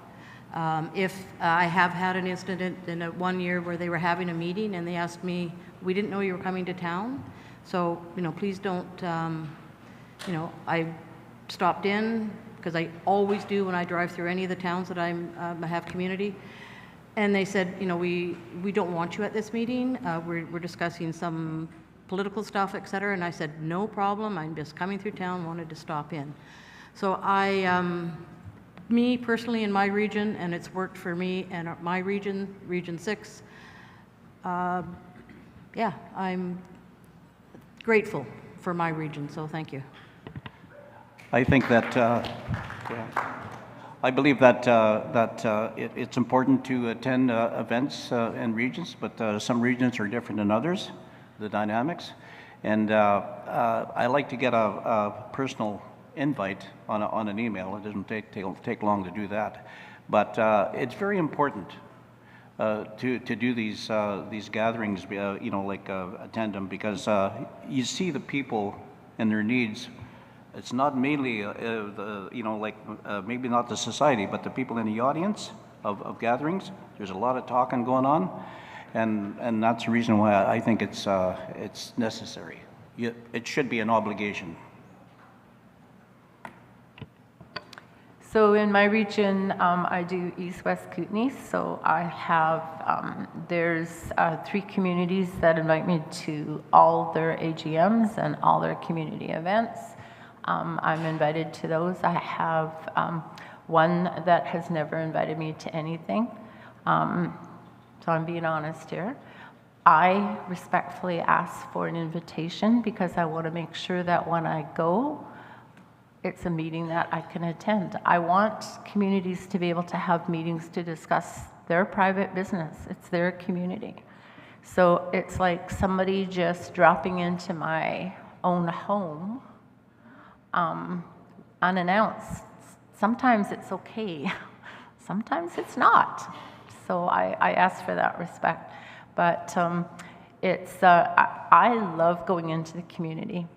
I've been to every one of my communities because we're quite stretched out. But those opportunities sometimes are just because of the staff, and the staff are touring, and we go through. So, and I'm supporting the staff as well. But I love going into the community, and just would love an invitation, and I will do everything possible to be there. And as for Region 3, same thing. I asked for an invite because I believe that I have to give my leaders respect. They're leading, and as well. And if they call me, I go there. And I have some communities that call me a lot. Ron? And we engage, but that's good. We know each other, and but I also have a couple of communities that don't call me. I don't even know when their AGMs are, and they don't want me there because the political issues. Like, I'm not going to sugarcoat it here. We don't all get along. And sometimes a new president comes in and there's a conflict. Again, it comes personal, work it out. But we all have to stand for our views. When I stand for my views, sometimes I get punished by a certain president. And that's what happens. But I need an invite, so that's how I work. I'll respect you, and I don't want to take over your community, because if I go in there, the perception is your people start phoning me. And they said, no, go to your president. And I've had a couple of communities that happen, and I said, no, go to your president. I don't want to, but I said, no, it's that community has to work it out. So, and Betty knows the situation we had, so I'll leave it at that. I just want to say something, respond to Dean. Be very careful what you wish for. I invited him to our family welcoming dinner at the school district. He was so charismatic and fun. They expect that of me now, and it's not going to happen.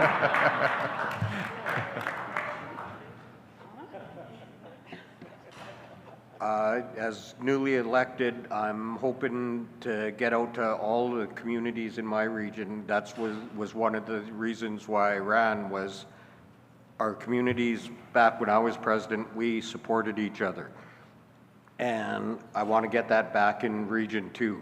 So as long as I know about it, I will phone the president and make sure, hey, is it okay for me to come?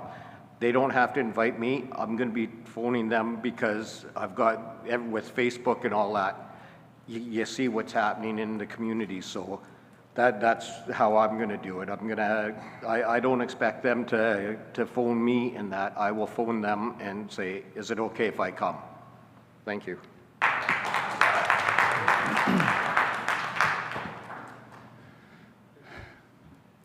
So, as Region 1 laughs at the back table.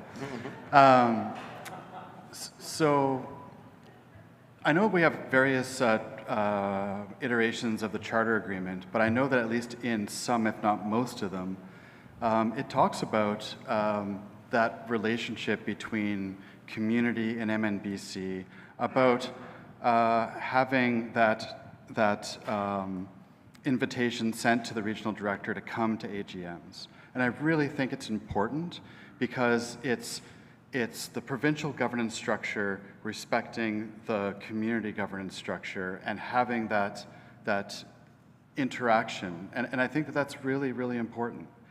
That being said, I always ask for an invitation because I think it's respectful. And I do my darndest. I think I've only missed one AGM that I was invited to, and I think it was Mid-Island. I'm sorry again, Joy.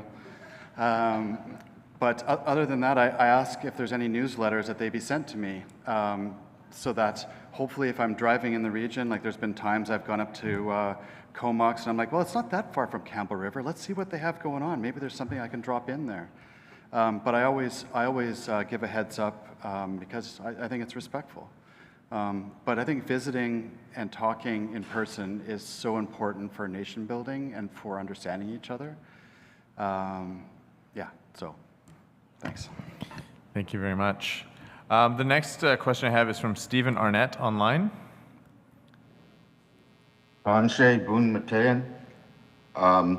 Just a quick preface to my question.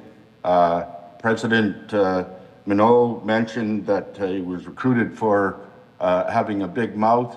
I think you are all, every one of you, past and present, also recruited for the huge giving hearts you all have. And I thank you, Marcy and Miigwech, for all that you do for our citizens. Thank you very much.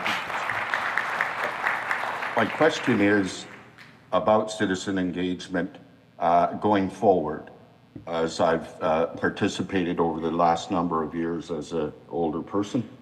I'm wondering if the board would consider developing a fund over time so that every AGM, a youth, an adult, and a senior elder are sponsored to come along with the president or vice president of each chartered community, and each AGM, it would be a different three, so that the citizens are not only invited to participate.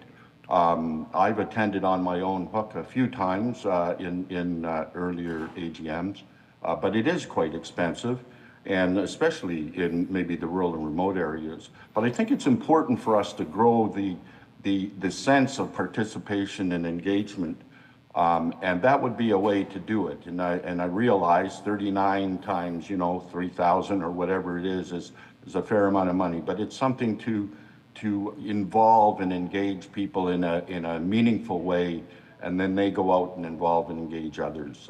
That's my question. Would you consider developing such a fund over time? Thank you.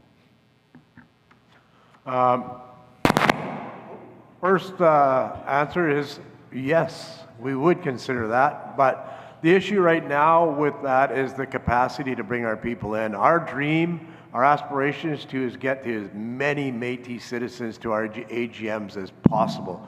I would like to have 1,000 of us here one day and really celebrating our nation and celebrating what we do right across the province on the weekends that we do have these AGMs. So yes, that is a dream, not just of yours, but this whole board and also our staff, is to be able to one day bring all our people together and meet, and especially our elders and our youth.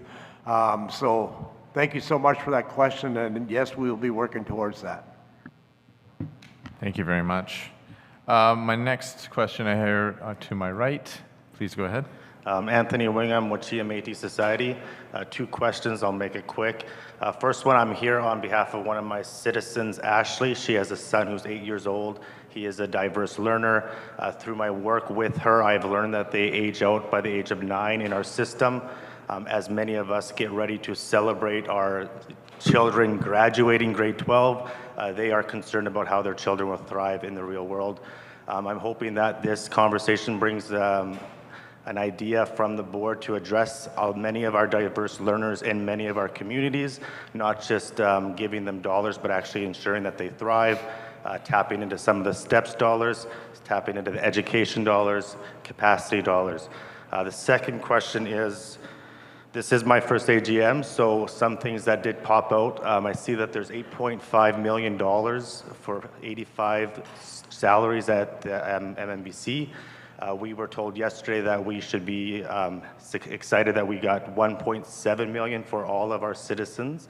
I just want to know what the board plans to do to address the money that goes towards the capacity building for MNBC compared to the capacity building in our communities. Thank you very much.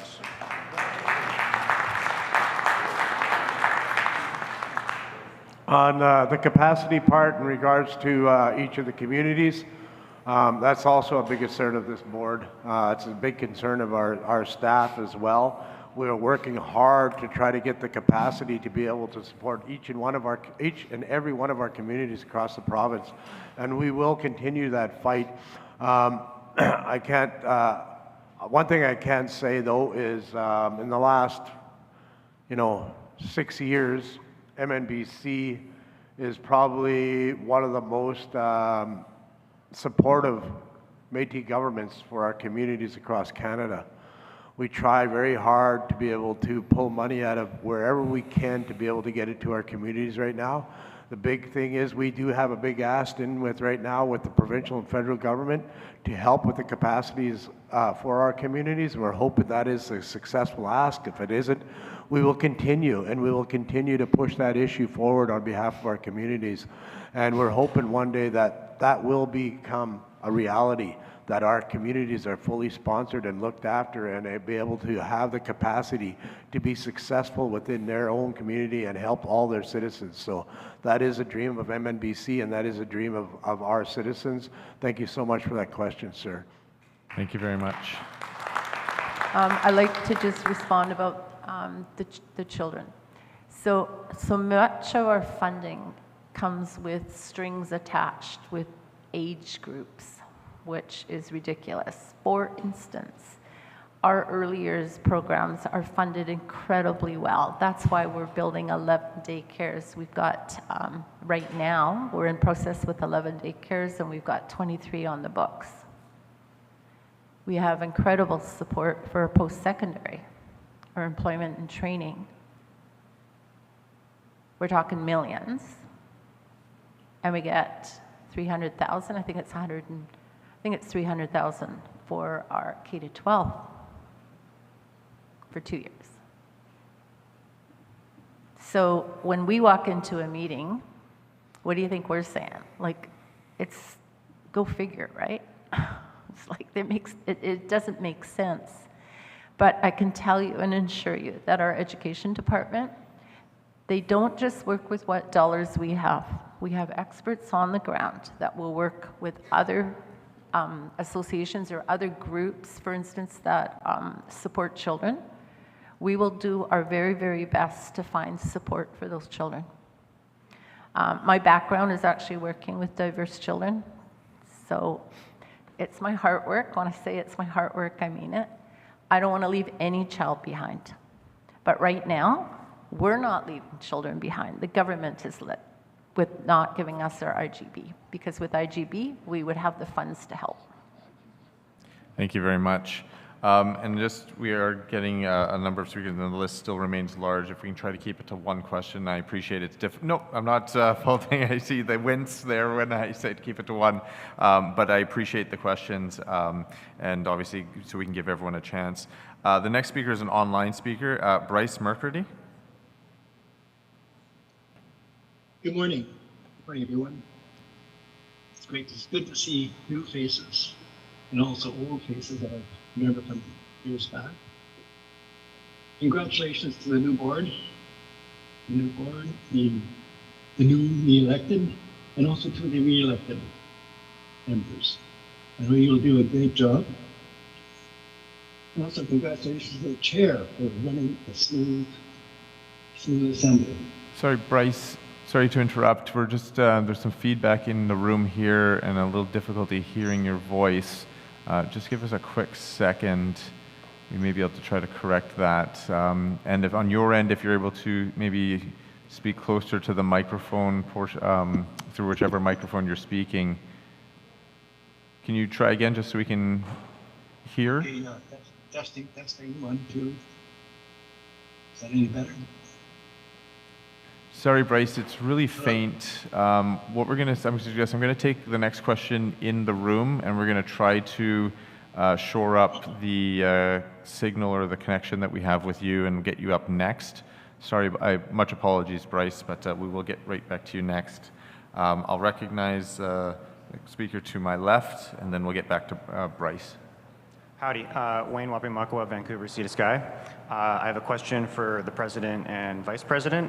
These are genuine questions, it's not a gotcha. I'm just genuinely curious. Mr. President, in light of what's happening at the federal level with the MNC, do you see the Métis Nation of British Columbia walking a path that is similar or dissimilar to the Métis Nation of Ontario?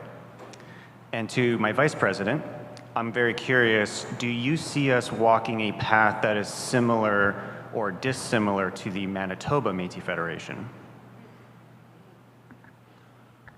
I see us walking our own path. MNBC is who we're here for. I don't believe in governing behind other people. I believe in what's best for our people and what's best for our province and the Métis citizens that we are representing. So I am not going to follow anybody's path but the direction our people want us to go. My answer is very similar. We kind of had this discussion, and we're going to be talking on it a lot more. But definitely, we are our own government. We are the Métis Nation of British Columbia. Thank you. Thank you very much. Hopefully we can try Bryce again. And thank you for your patience, Bryce. Go ahead if you're ready. I'm ready. Can you hear me now? It sounds better. Yeah, please go ahead. Okay. Well, first of all, I can congratulate the newly elected boards, especially the newly elected ones. And your work is cut out for you. And to the re-elected board, congratulations. You have a lot of work to do. And well done. I'd like to congratulate you, Chair, for running a very smooth meeting assembly. It's great to have that, and also to the respect shown by the Assembly towards the Chair and the speakers. I can remember back in the day when some of our meetings were quite chaotic and seemingly out of control, and it's nice to see. It's a pleasure to be in attendance at this assembly.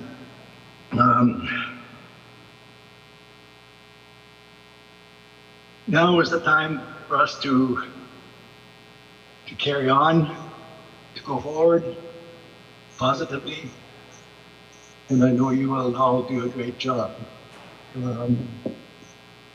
Anyway, respect shown throughout this meeting, throughout the assembly, and I appreciate that.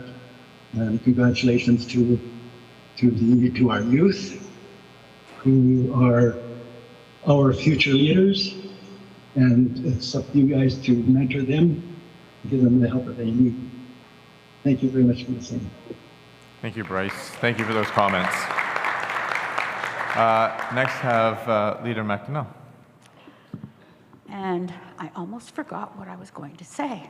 And I have to echo what that gentleman said. I used to come to these with such a stomachache as a leader, because it was just so unkind to many people. Anyway, what I wanted to say was, as a caregiver of over 30 years, I And I know I've said it before, but I can't say it enough. 2 years ago, I had a social worker, and this is the good thing about being from communities who know us. I had a social worker from Lillooet phone me and say, Betty Ann, I have a family that you need to be part of. They identify as Métis, and they need your help, they need your support. I began to support them and to hear their story. And while they certainly had challenges, they were being treated terribly. And their 2-year-old daughter was not quite 2 weeks away from being adopted out to someone other than a Métis family. MCFD didn't even respect that they were Métis. They kept saying to her. I am beyond grateful that a phone call to Colleen Hodgson, and I'm grateful that she takes my calls, a phone call to Colleen Lucier, with their support, that adoption was stopped. If that hadn't happened, we would have another little Métis baby that we knew nothing about, probably never know her culture. This has to become a priority. In my community, again, gratefully, I'm treated very kindly by most of the chiefs, as well as Upper Nicola, Pulshana. They have something that's called a grandmother's group. And I can tell you that neither MCFD or Shwokum Child and Family would ever go against that grandmother's group. I just recently advocated for a family. The grandmothers group were awesome, and because of that, they will now not necessarily be meeting with resource workers and social workers. They will be meeting with the families and the caregivers of the children. I know that many in our valley would be perfectly happy to have me acknowledged when a Métis child is possibly being apprehended. Yet, I also know they're not required to let me know. They're required to let the Métis Commission know, and they are required to let, if there is a close by, Métis Child and Family know. So we're still being excluded. No matter how you look at it, we're being excluded. And that's supposedly by the people that are supposed to be helping us and helping our children. We have to keep fighting hard for, and as they say it, our children, our way. Thank you. Thank you, Leader McDonnell. I next have Angel Robinson. Angel Robinson, Métis Nation, Greater Victoria. I wasn't sure if I was going to speak to this today, but I thought it was important, especially after your words, Deborah.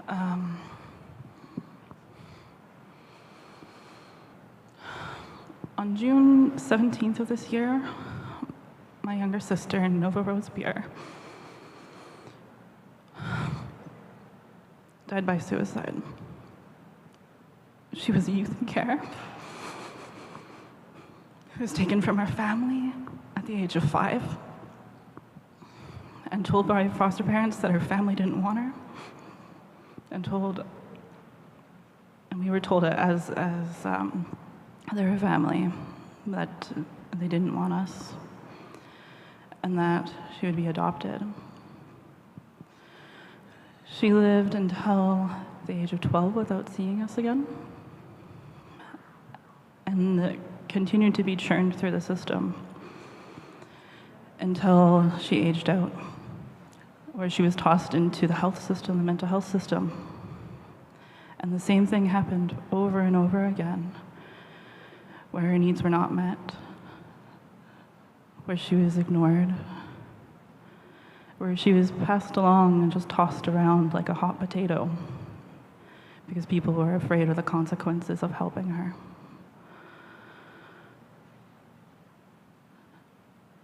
And all that time, the supports that she received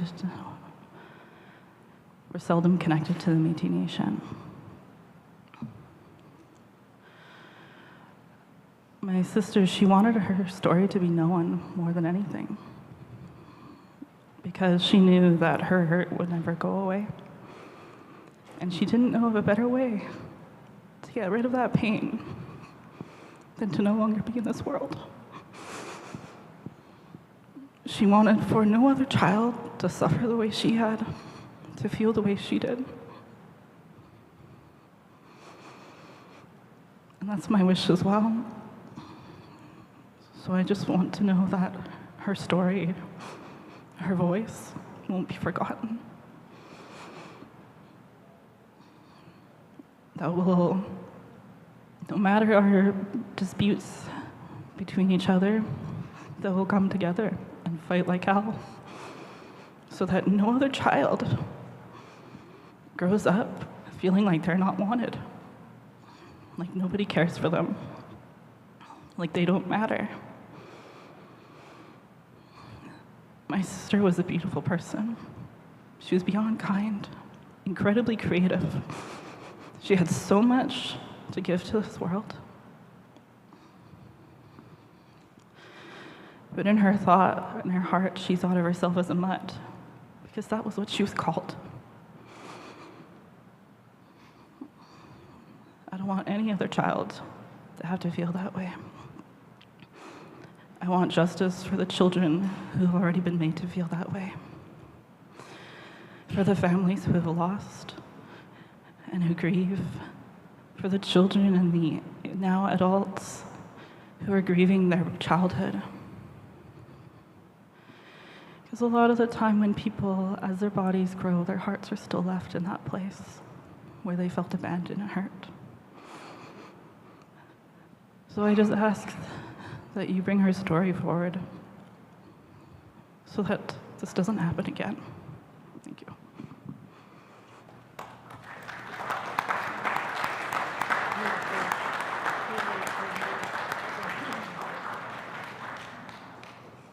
I want to pledge that her story's not going to be lost. Okay. Far too many stories like this. Far, far too many. Right now, in my community, I have a mother who has 3 children and a partner, and they're living in a trailer, a camper trailer in the bush, because they can't afford a place in my community. These are the kinds of stories that so quickly can turn into a tragedy. Her partner has brain cancer. He can't work. She's working. But now those 3 children are at risk of being taken away because our colonized ways say they can't live in that trailer. Winter's coming. It was -5 last night in my community. No child should be taken away because the parents are trying so hard to provide the very basic essentials. You and your family did not deserve that. And that's exactly what I know our nation is fighting for, never to happen again. So thank you for your strength.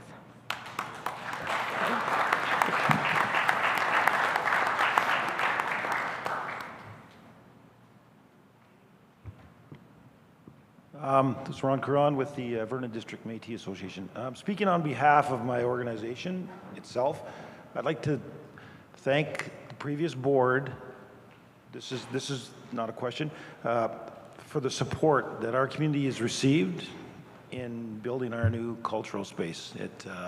It's really meant a lot to us, and with the help of Colette and her team as well, and the outgoing president, Lisa, for her support, and Louis, of course.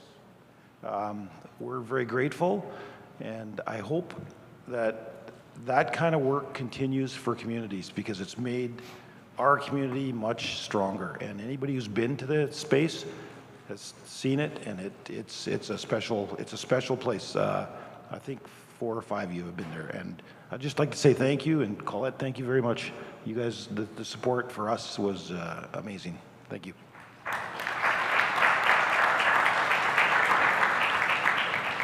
Thank you very much. The next is a question I've been asked to read out from one of our online participants, Amanda Sopel.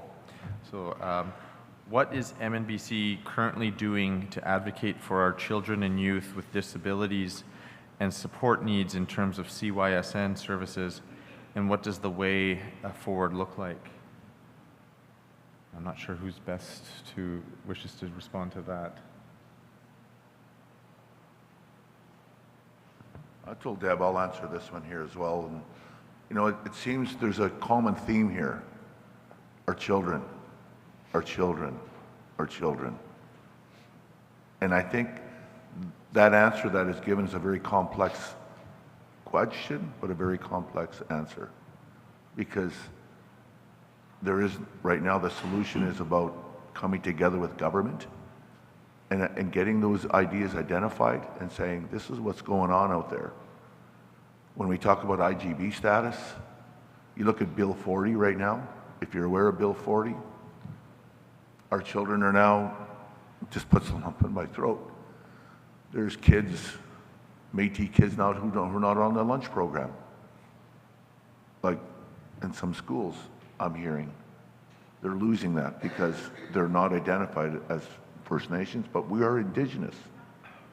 So we see things that are happening out there, and there's a theme here. So I guess the biggest thing, and I want to speak for Deb here, is that we are going to work damn hard as a board to put our children as priority. Because we say, if we're not, our children are not coming home, we're not a nation. It's about our babies. Look at the residential school, what it did. My mother's a residential school survivor. My dad's a day school survivor. The 60 scoop, what it did to us. I was 5 minutes from being a 60 scoop baby. And now we're still continuing it on. So yes, we have work to do, and we need to wake the government up, but we got to bring our children home, and that's all I could say. So let's pray for our children, because it's a reality. This is not a, there's a common theme here. So, and I will say this on the board, we'll dedicate our work to the work of bettering our lives of our Métis children. If I can just add to that, to the person online, I'm new to the board, so I can't speak specifically to the board dynamics on this one right now. But what I would say to you as a parent who has a child with a disability, who is now a young adult, but it was a long, challenging, difficult road to get the disability status. And what I would tell this person is, please loop in your MP right now. Get your MP to work for you. There is something called the Accessible Canada Act, and that has a very wide net that expands the definition of disability. Get your MP to work for you to help you get the paperwork going, and that would be, I'd highly recommend that. It's an election is coming upon us sometime in the year, so they will want to work for you. Thanks. Also on that issue, I want to put something out there. Our board is going to work hard on these issues. We will continue to do that for the next 4 years. But to help us, we need your help. We need you to start writing letters, start sending emails, send them to MNBC, send them to your government, send them to your community, wherever we can, to recognize MNBC as the government of Métis Nation of British Columbia and the citizens here, to give us the mandate to be able to establish our IGB status. We need your help. MNBC will be fighting hard for this, but our citizens, we need you guys to write letters. We need your letters of support out there. The more support we get from our citizens will show the government that we are serious about our children and our people are serious about our children. So help us to help our children. Get the letters out there, get the support out for our nation, and make sure the government knows that MNBC is the governing body for the citizens of British Columbia to help us fight this fight. Thank you. We still have a number of speakers. What we're going to do, unfortunately, we're not going to have enough time to get to. We're going to hard cap at 11:30 because we still have the closing remarks and our elder to give the closing prayer. The next speaker I do have is online. It's David Allard. Yeah, hi, good morning. Congratulations to the chosen elected leaders. I wish you the best. My question is addressed to the new board representative for on the MNGA Governance Committee. I was privileged to be chosen again to be part of that committee. I think we do amazing work. I won't present false modesty by stating that. I think it's important. So the question to that new rep on the board relates to the fact that at the June 2023 MNGA, a resolution was unanimously passed that required MNBC and the MNGA Governance Committee to conduct extensive consultations with citizens concerning a review of MNBC governance structures, and a report of those consultation sessions and any suggested changes be presented to the MNGA committee by the end of 2024, to then be shared at the 2025 March MNGA with any recommendations from the committee. So as part of the committee, I haven't heard anything about that. Apologies for that.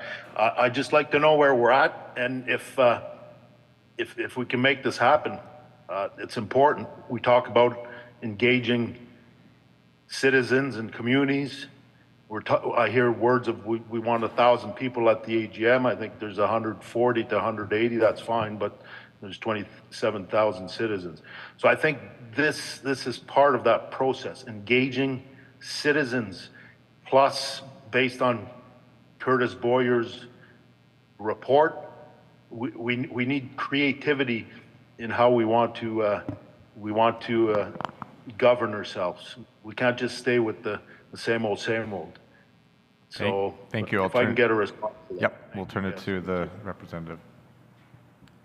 Well, I was, and I'm hoping again to be the representative of the board. I think we're about to go into those conversations. I look forward to hopefully working with you again, Mr. Allard. And I would hope that at the very next meeting of the governance committee, you could bring that up.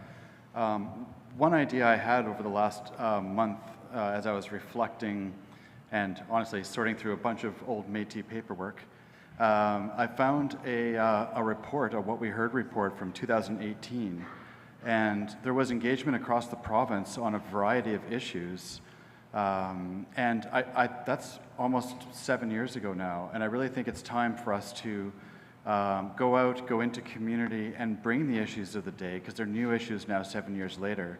And I think it's time, as you said, the Dr. Curtis Boyer report about governance, which I'm very happy I was the one that put forward that resolution, because it has some really good suggestions in there, and citizen engagement, community engagement is some of the key findings in my mind. So yes, let's do that work, and I'm not sure if I've answered your question, Mr. Allard, but I look forward to hopefully being back at that committee table with you and discussing that. Thank you. Thank you very much. Our next speaker to my right here. Marlene Kelly from Region 1, Mikisew. I hear children, children, children, and that's wonderful because everyone needs a generation to precede us. But what about our elders? What about the ones that came before us? The ones that were in residential school that have no help? And the families that are suffering financial abuse and mental health abuse because we have no help as caregivers to look after our elderly parents. My mom is 90. My mom is 91. She went to residential school. She went to Holy Angels in Fort Chip. She suffered there. She hasn't gotten any help.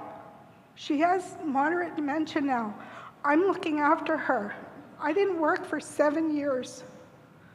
I went through my RSPs. I went through everything. I was going to be homeless. I reached out, asked for help. I've been asking for years and years for help. And the help doesn't come. It falls on deaf ears, and I fall between the cracks, and so does my mother. And I want to know why this gets to happen to her. She's suffered enough. We are responsible to give our elders the best quality of life, especially because of what they've been through. My mom's dementia has caused her to relive these residential school memories, and in turn is traumatizing me because I'm reliving them with her. I get no help, nothing. I want to know why and what you're going to do about it as a board. Because I was done 4 years ago. I'm done. And I want to know why it hasn't been addressed until I am standing here today.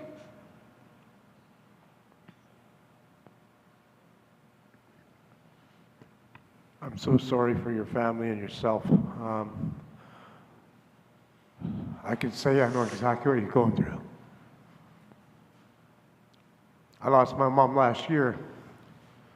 The same situation. Hard to get help, not just from our government, but from any government. Our elders are so important, as you know. I've stated that in many times. And I promise you we will be fighting hard to ensure, like our Region 7 director said, that we'll be trying to establish health care for our elders. We will fight with everything we had and everything we have to assure that there is a future for the health of our elders. I just went through the exact same thing you're going through right now. It was one of the most devastating things that I've ever been through in my life, and it still continues to hurt. When we lost my mom, we didn't have that support from anybody but our family. We're fortunate that most of our family got involved to be there. But we didn't have, there was no facilities, there was no support. And that's a shame that is happening to our elders right across the country. So I assure you, with all my heart, that this board will be fighting hard to establish some sort of health care for our elders. And we also will be looking into getting our staff to be more knowledgeable in different programs across the country, across Canada, right across our province, to assist any of our citizens that are going through this issue and show them where they can access some of these programs, where they can access some of this help. We will make sure that our staff are very well rehearsed in trying to support your family and every other family like yours right now today, to bring some sort of support to your home, to help your mom and to help you. So I urge you to get a hold of our health and wellness staff and ask them a few questions of where there is programs, where there is services that we can access to be able to help your family and help your mother and help you. And I'm very sorry for what you're going through, and I really feel for you and your family.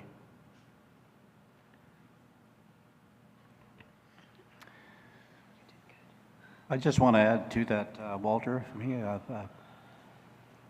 I held a portfolio of the elders in the last 4 years, and I witnessed and heard similar stories in my region. One story in Fort St. James. We need to seriously look at a special department to look after elders in that way, with residential schools and the day schools stuff, and we don't have that right now. But we're going to work together. I got 4 years that I'm going to spend on this stuff, and just know that I have your back on this. And I'd just like to add a few words. This is grassroots we're talking right now. We're not talking Ottawa, we're not talking anything. We're talking grassroots. We're talking about an elder that's dying. So, and a caregiver that is totally burnt out and has no power. When the health people come to her house, they say, we can't speak to you, we need to speak to your mom. So we have a caregiver that has been burnt out for over 4 years.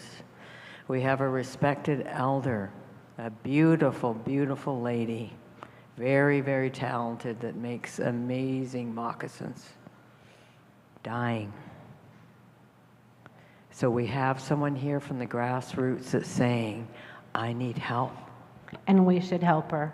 And we you should have to definitely help her. Yes. So I don't want to hear, this is what I'm going to do for 4 years. I want to hear, what are you going to do for her right now? And that woman that's dying, because it's not going to be the only case that's happening.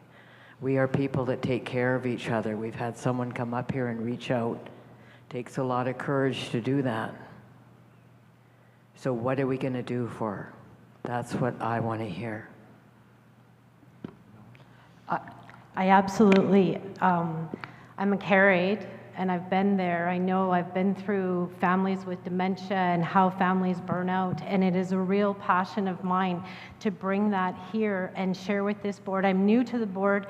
I haven't had the opportunities. I don't know everything that's going through with the health department, but I absolutely want to advocate how we have to help our elders and our seniors that have dementia, and how we can support them and support the caregivers, because I know how burnt out you can be from that, and it's devastating, and I'm so sorry.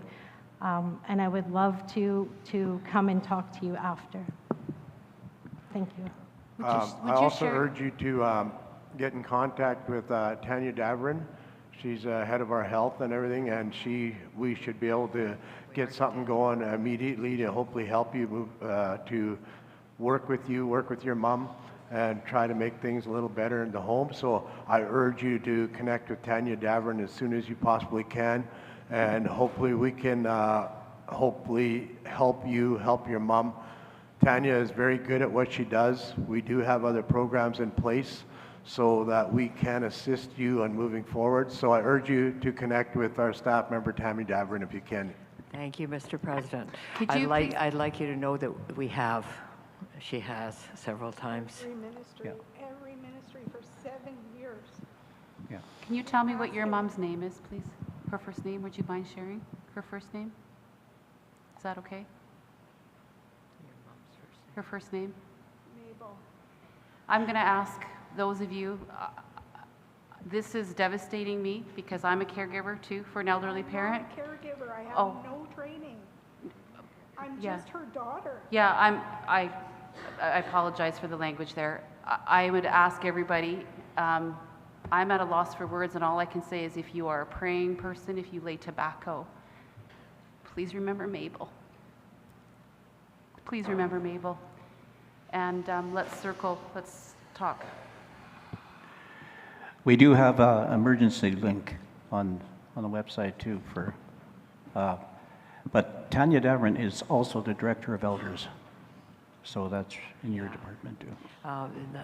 Yeah, that's okay. We'll meet with Colette. She's asking us to meet with her. We'll meet with her. Thank you. Thank you. We are at time, so those that are in the room, I apologize. But the new board are not going anywhere, and you can ask them individually afterwards. And I please would That's do not it. gonna work. The only thing I'm going to say, we do have one online who has been waiting for quite a while, and he does not have the opportunity to approach the board after the meeting. So I will open the last question for Thomas Spence.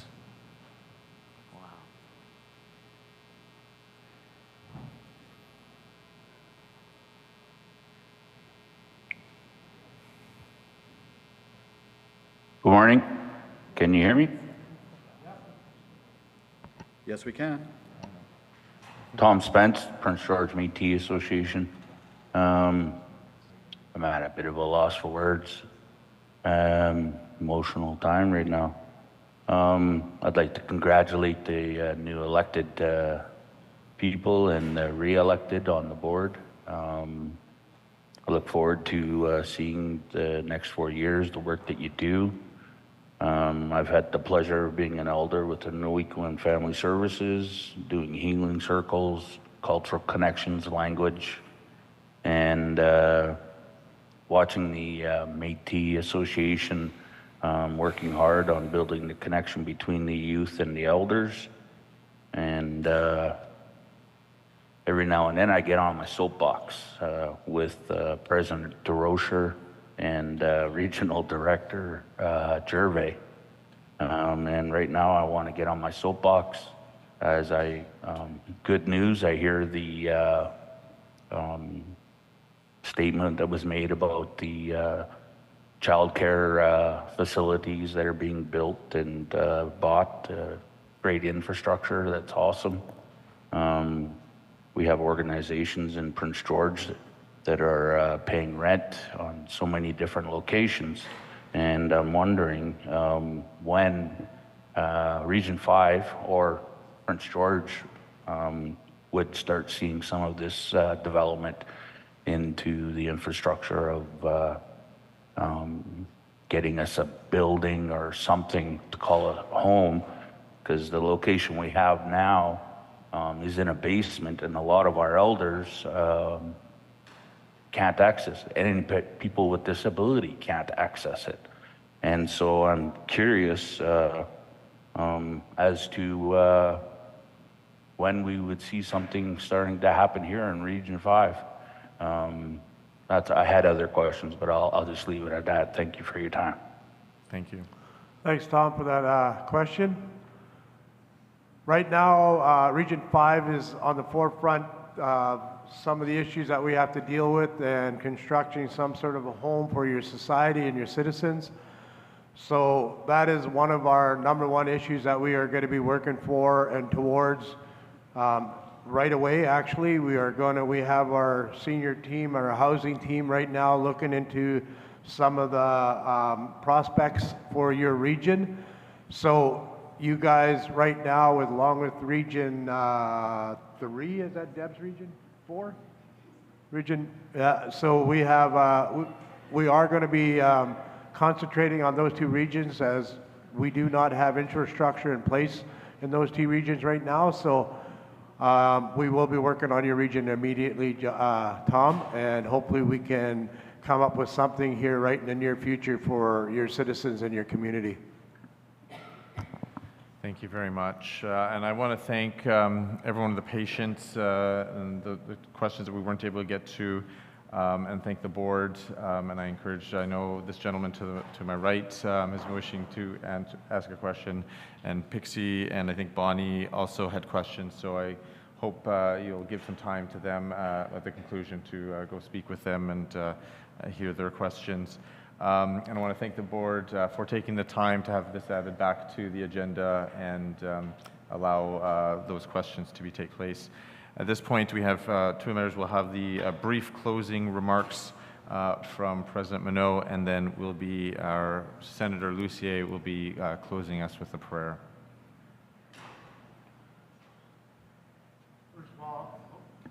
First of all, I'd like to thank everybody for being here.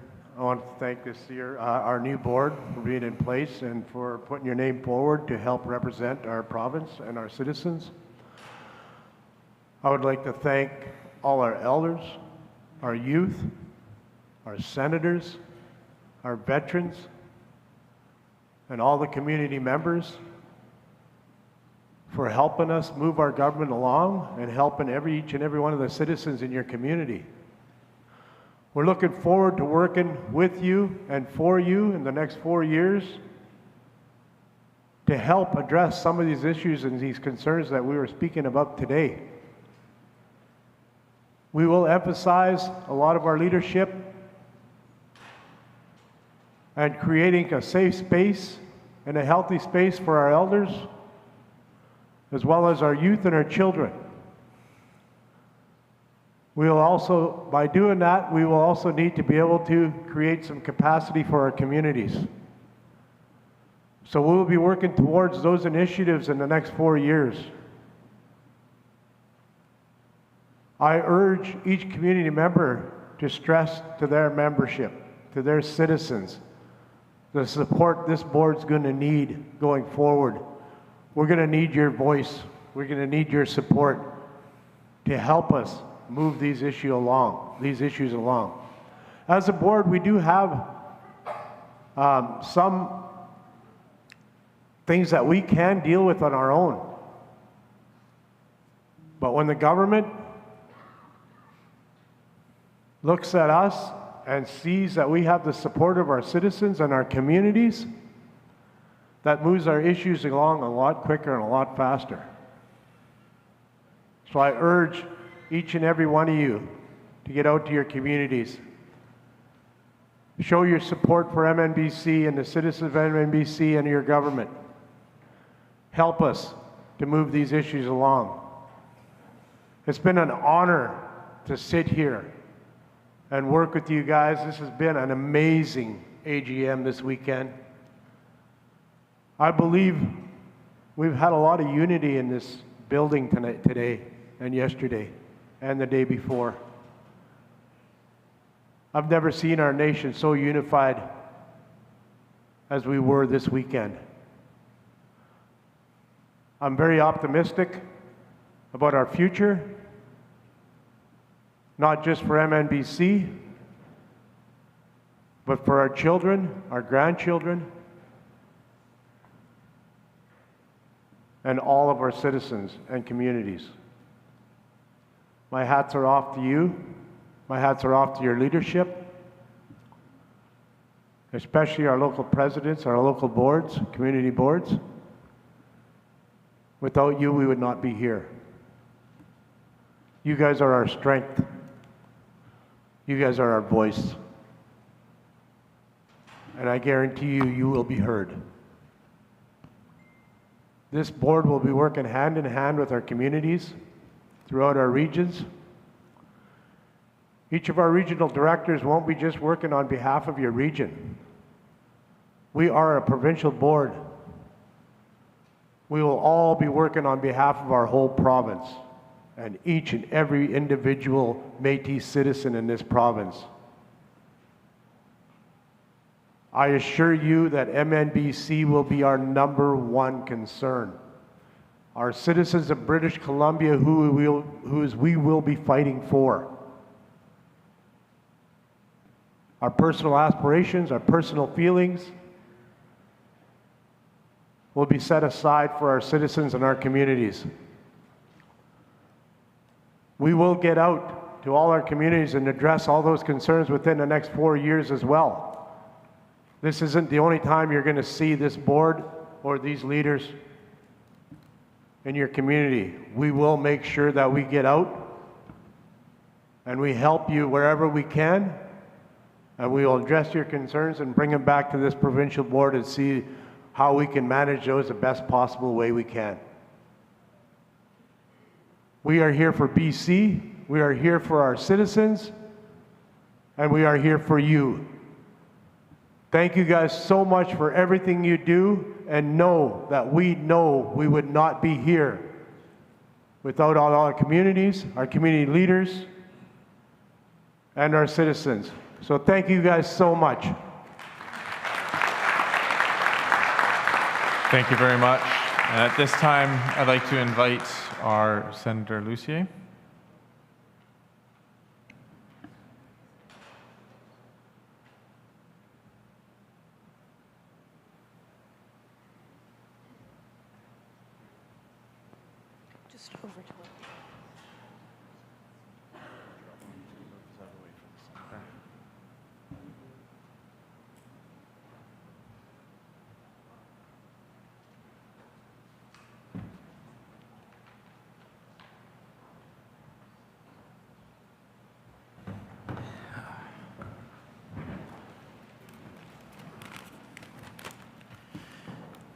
Good afternoon, ladies and gentlemen. My name is Arnold Lucier, Region 5 Senator. I know you guys are all tired, and I know you guys got some pretty good miles to put on, so I'm going to try and keep this short. Great Spirit, thank you for allowing us to have gathered here for this special gathering and to share all this time together. We know from this gathering we will move forward and stronger as a united nation. And until we meet again, bless our elders, our knowledge keepers, our culture, and our special language. Keep everyone safe for this trip home back to our families and our communities. Bless everyone, safe travels, hey, hey, must see.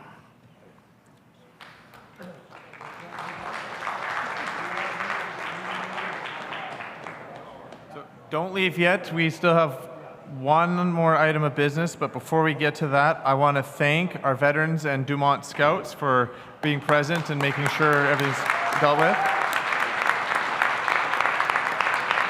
I want to thank John, Judah, and Nicole for helping me so much over this weekend. Your help has been fantastic in allowing us to get through this agenda.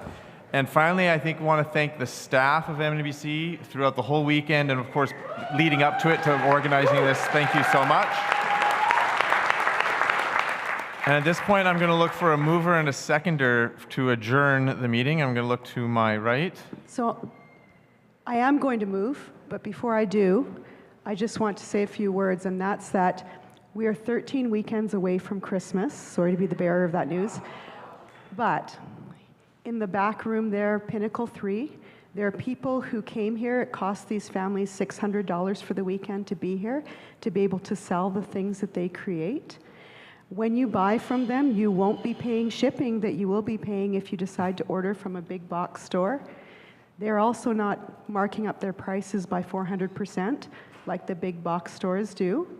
You really are putting food in the mouths of Métis families. And you're also encouraging them to continue with their art forms.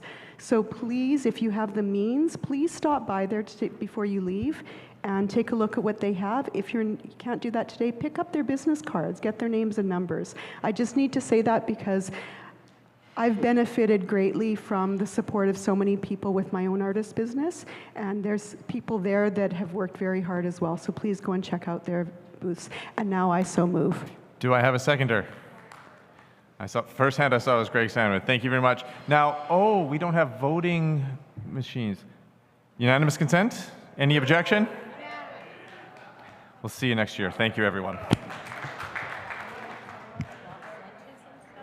Oh, yes, and there are boxed lunches that you can please take on your way out. And thank you, everyone, for a wonderful weekend.